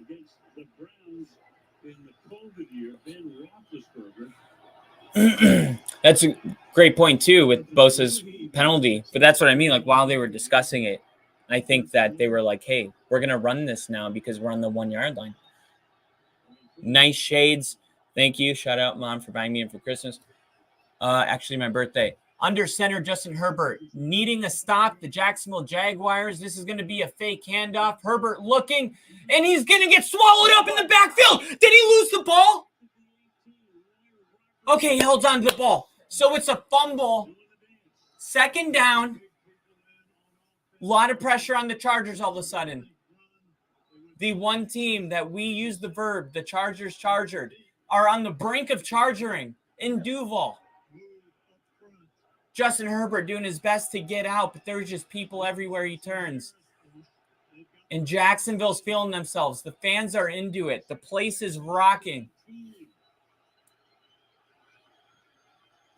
Second down, ball snapped. Herbert looking. He throws a screen. 52 lays out, misses him, goes underneath. He only gets a couple yards. So here we go. It's going to be 3rd and 15. And now, on a down like this, I expect this place to start shaking. Wow. Never seen the stadium like this. No era that I lived in Jacksonville were the fans this happy. So here we go. Let's give them something to celebrate. It's 3rd and 13. 4 minutes and 10 seconds and counting. Herbert at shotgun, trying to silence the crowd. The ball is snapped. Herbert scanning, looking, makes his decision, throws it down to Eckler. Oh, that's Joshua Kelly instead. And he stops him at the 30. And what is going to be the call here? Do they punt it to a red hot day? Oh, my goodness. They're punting the ball. They are punting the ball, and Trevor Lawrence is putting his helmet back on. His hair is absolutely perfect. They are going to go out here right now with 3 minutes left in the game to win the football game. I have goosebumps. It's one thing when the Colts lose 33-32, crazy comeback. This is playoff football. This does not happen. Not in my lifetime, it hasn't. And now here we go. The punt is off, and this is a don't touch it. Don't look at it. Don't think about touching it. Don't touch it. It's going to roll its way all the way to the 20-yard line. And here we go, ladies and gentlemen. This is the climatic ending to the most exciting playoff football game of my 28 years, and I'm experiencing it live with you guys. Steve in the chat. We have a lot to do in this chat. We said even Bosa's going crazy over it. 3rd down. Time for the refs to help. You were right, Steve. How many times have we seen that today? The refs doing everything they can to make sure the Jags don't win, to protect the books in Vegas, and the Jags trying to win in spite. Let's see if they can put the nail in the coffin here. Lawrence, shotgun. Oh my God, he almost threw an interception. And if you're just joining us now, it'd be good to let you know Lawrence threw 4 interceptions in the first half of this game.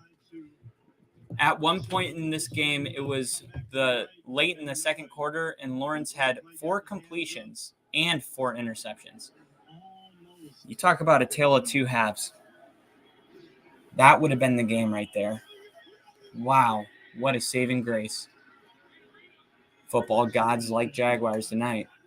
Here we go. Trevor Lawrence scanning, looking, finds his guy. Great catch by Christian Kirk all the way to the 32-yard line. 2 minutes and 57 seconds and counting. We got a 2-minute warning still. We have 3 timeouts for Jacksonville still. The Chargers only 1. They burnt 1. They failed the challenge. They have 1 timeout left. So Doug Peterson and the Jaguars, this is scary. Because if they kick a field goal with 0 seconds left to win the game and they miss it, that's a bad gamble. They go home with an L. Lot on the line here. Lawrence scanning, looking, avoiding the pressure. He's going to run this one. Use his feet. Get out of bounds wisely. His arm's more valuable than his feet. Save it, baby. Get out of bounds. Second down.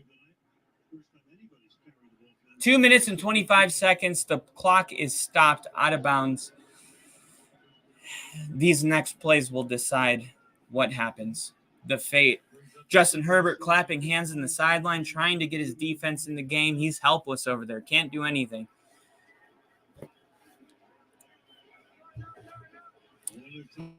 Fans being as quiet as they possibly can under the circumstances. Trevor Lawrence, shotgun formation. Zay Jones in motion. Ball is snapped. Lawrence looking, finding, catching. Christian Kirk, first down. So here we go. Christian Kirk makes the catch on Bryce Callahan, the ex-Bronco. So here we go. The Jaguars approaching midfield. I don't expect the ball to get snapped here. We're going to go to the 2-minute warning and think about They snapped the ball. What is going on? They try to catch him off guard or something. And it's a great decision because they get it to the 45, and now the 2-minute warning will stop the clock. And Jacksonville's in shape to get themselves not into some 50-yard unmakeable field goal. They can get into a chip shot 23-yarder to just kill the game. Chargers only have 1 timeout. This 2-minute warning just ended. They have 1 opportunity to stop the clock here. Jacksonville, they need about 25 yards, and they can just start running the ball, and then they can spike the ball with about 3 seconds left, and they can kick a chip shot game winner. That is the blueprint. That is why Doug Peterson went for 2. It was always about this drive right here. This is what he had in mind. Now, if he didn't do that, obviously the field goal would send him to overtime, right? But Doug Peterson said, you know what? I either want to kick a field goal for the win or I want to score for the win. But I'm not playing for any ties. I'm not playing for overtime.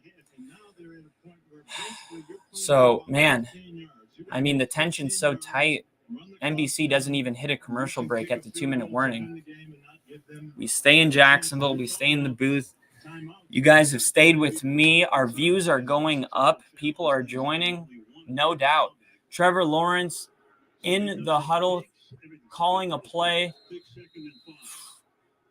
Easy to say that he wasn't nervous. Well, these throws might be a little more nerve-wracking at this point in the game. Lawrence, shotgun formation, standing at his own 50-yard line, the middle of the field. The ball is snapped.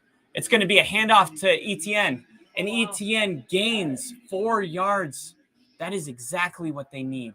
So now they have a really, really makeable third down, 3rd and inches. I assume that they will officially mark it as a 3rd and inches. They're going to say 3rd and 1. So let's see what they do here. They're going to throw it, and he's got him. Oh, no! He was wide open. So now it's 4th and 1. So what do you do? Oh, So Staley calling defense, Doug Peterson calling offense. They both just put their sheet down and stare at each other. And here we go. Trevor Lawrence, with extreme passion, calls this play. We all know what this means to the whole city of Jacksonville. It's coming down to this play. And we have a timeout at the last second. The Chargers and the Jacksonville Jaguars call timeout. Doug Peterson says, come here. I saw something I didn't like, and I wasn't going to watch our season go down the toilet. So they're going to talk about it.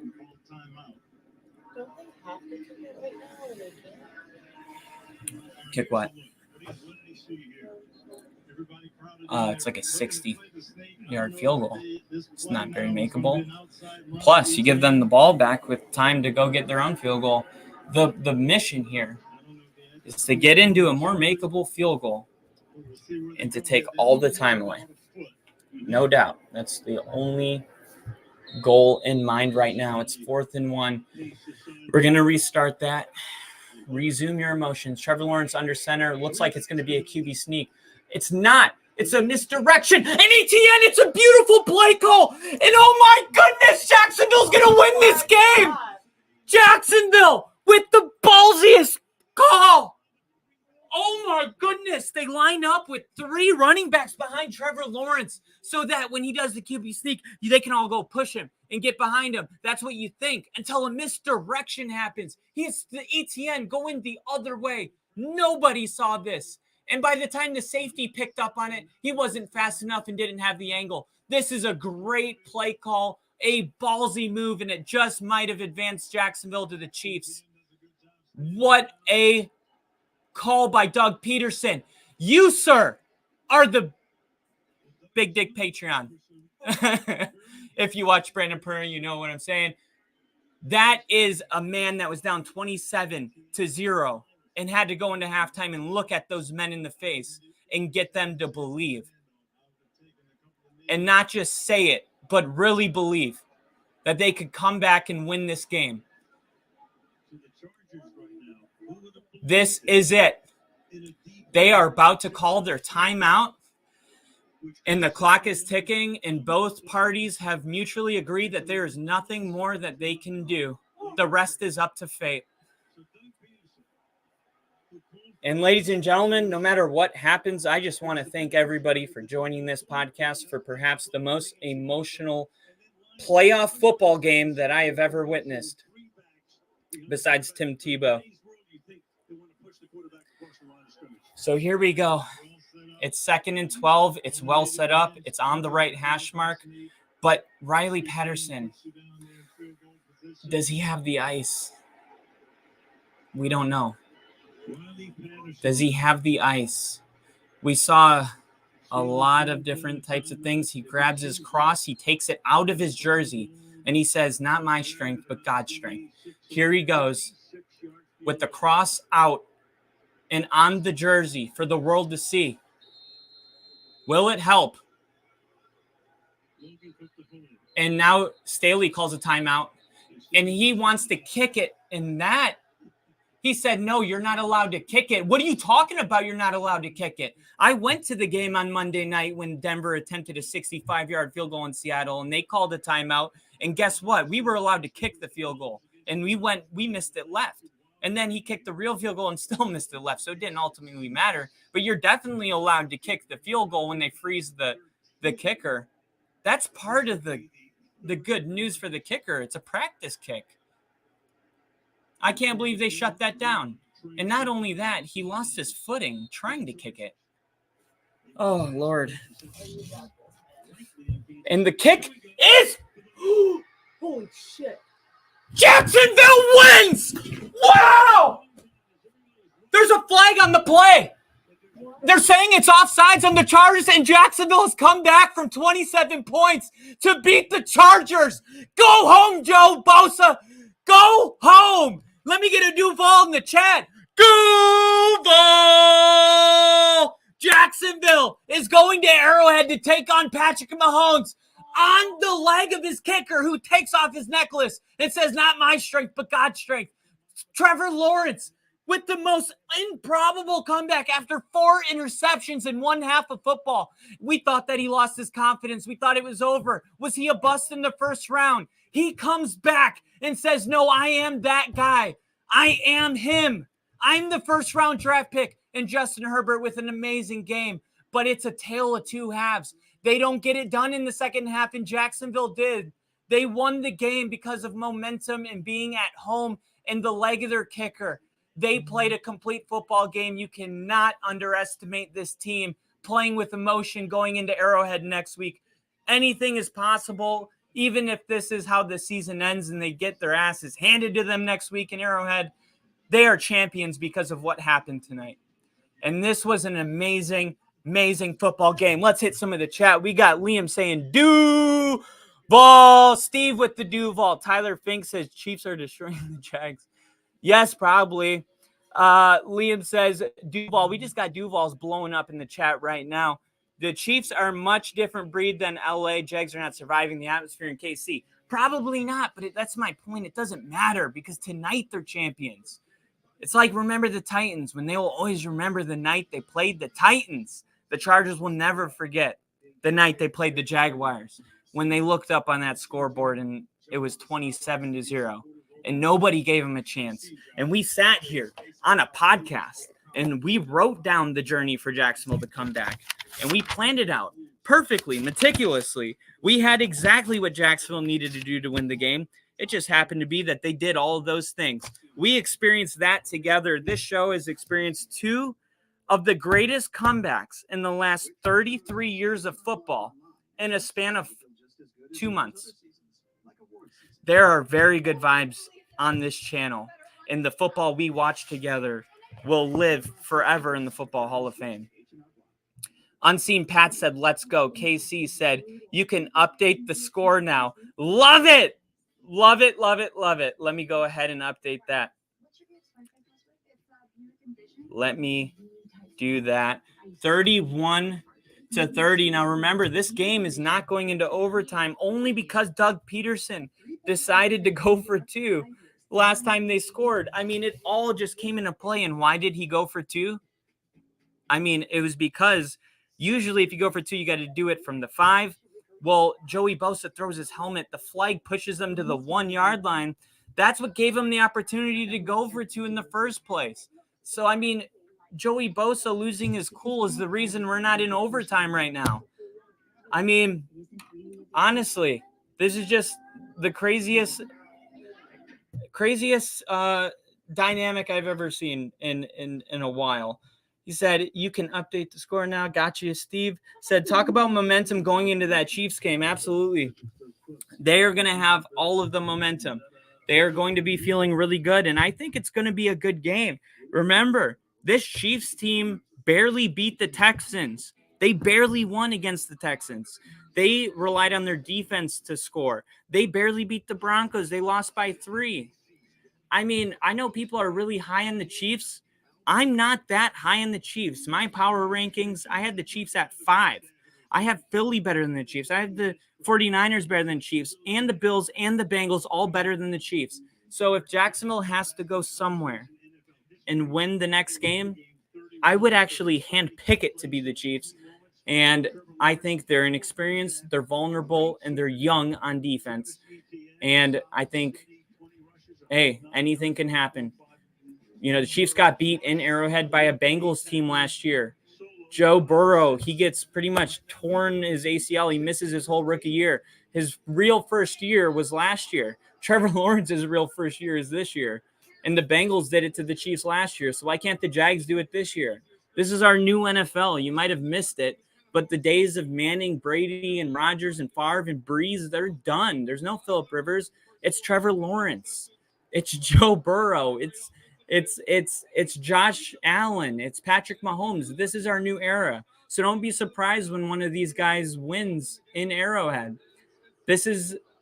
They're doing Duval on TV right now. This is a new era of football, and we are living in it. And this is a great time to be alive. I think football is in great shape. It is in great hands. Let's hear what Trevor Lawrence has to say. Looks like, where does the team's undying belief come from? Every single one of us. Starts with Coach Peterson, but it's every single player on this team. I mean, we worked so hard to get here. This is what we talked about all week. Let's not miss this opportunity. And we were close to letting it slip. And just to see the guys stay in here and fight, it didn't matter what the score was. And once you started scoring, you did it with all your weapons. And it came down to this guy. Coach Peterson told us the game plan was to stay committed to the run, even when you struggled. Travis Etienne being interviewed now. You had to play in that last drive. That's very important. I feel like the running back, when it gets like in that point of the game, you're supposed to be the closer. And coach, believe me on that. Saying as a running back, when it gets to that point in the game, you're supposed to be the closer. And I'm just happy they trusted in me. To win this game, I saw you run on the field. Were you watching, Riley? I was watching. Everybody's giving me high fives, saying, great job. I was like, I got all the faith in him, but I just want to see it go through before I start celebrating. So, man, of course, he came up clutch. Like, wow. Like he did against Dallas, the same field. Trevor Lawrence talking about keeping his eyes open during the kick. He wanted to see it go through himself. And that he did. That he did. Unseen Pet said, I wanted the Chargers to win. I had them winning. Yes, you and a lot of people had the Chargers winning. That is a fact. This was a wild card game. KC spitting straight facts out of the chat. This is a wild card game. And Unseen Pet says, I got to go. See ya. Enjoy your night, Unseen Pets. Steve said, I absolutely feel that they can beat the Chiefs. I do too. Absolutely. You just can't underestimate a team that believes. Obviously, I still would pick the Chiefs to win, and I will. But by no means do I feel about the Chiefs-Jags game the same way I feel about the Bills and Dolphins game tomorrow. There are games out there that are just lopsided. I don't feel that way about the Chiefs-Jags. I think the Jags are going to go over in there, and the Chiefs are going to have to earn it. And if they think they're not going to have to, they're not going to be happy with the outcome. But I think the Chiefs will be ready. You know, the Chiefs sat down. They watched this game. This was a national televised playoff football game. I'm sure the Chiefs watched knowing that they were going to play the winner of this game unless somehow Baltimore beat the Bengals, which that's probably not going to happen. So they knew there was a 90% chance of playing the winner of this game.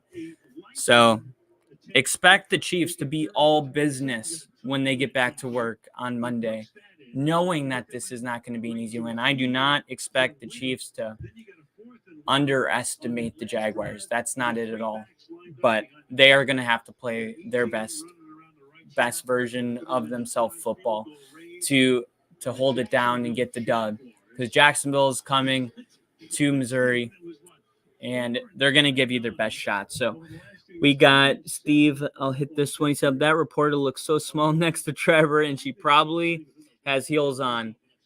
Yeah, talk about standing next to, it's like even Miami Heat players. We lived in a building in Miami that had some of the players, and we would be in the elevator with them, and you'd see them, their head like hitting the ceiling, and you're like, on TV, you don't look this tall, but it's like they're all giants playing against other giants. So you don't realize it until they go stand next to a normal sized human, how huge they are. But that is what we have to offer you here on Only Football. This was Star 6 Media bringing you one of the greatest playoff games I've ever seen in my life. I am thankful for each and every one of you for joining us. Tomorrow, we have Miami Dolphins and Bills. We have the Giants and the Vikings. And then we have the Ravens and Bengals. We have a lot of football left ahead of you, which means I have to take a shower and I have to relax and get ready for the marathon, because with a game like that, it felt more like a sprint. But this is a marathon, and we're going to be back here live in exactly 13 hours from now, going live for our first playoff game in the morning. So you guys are awesome. Thank you guys for being here. And I will see you guys tomorrow for more playoff football. You guys are awesome. All right. See ya. Pro, do your taxes online, and tax season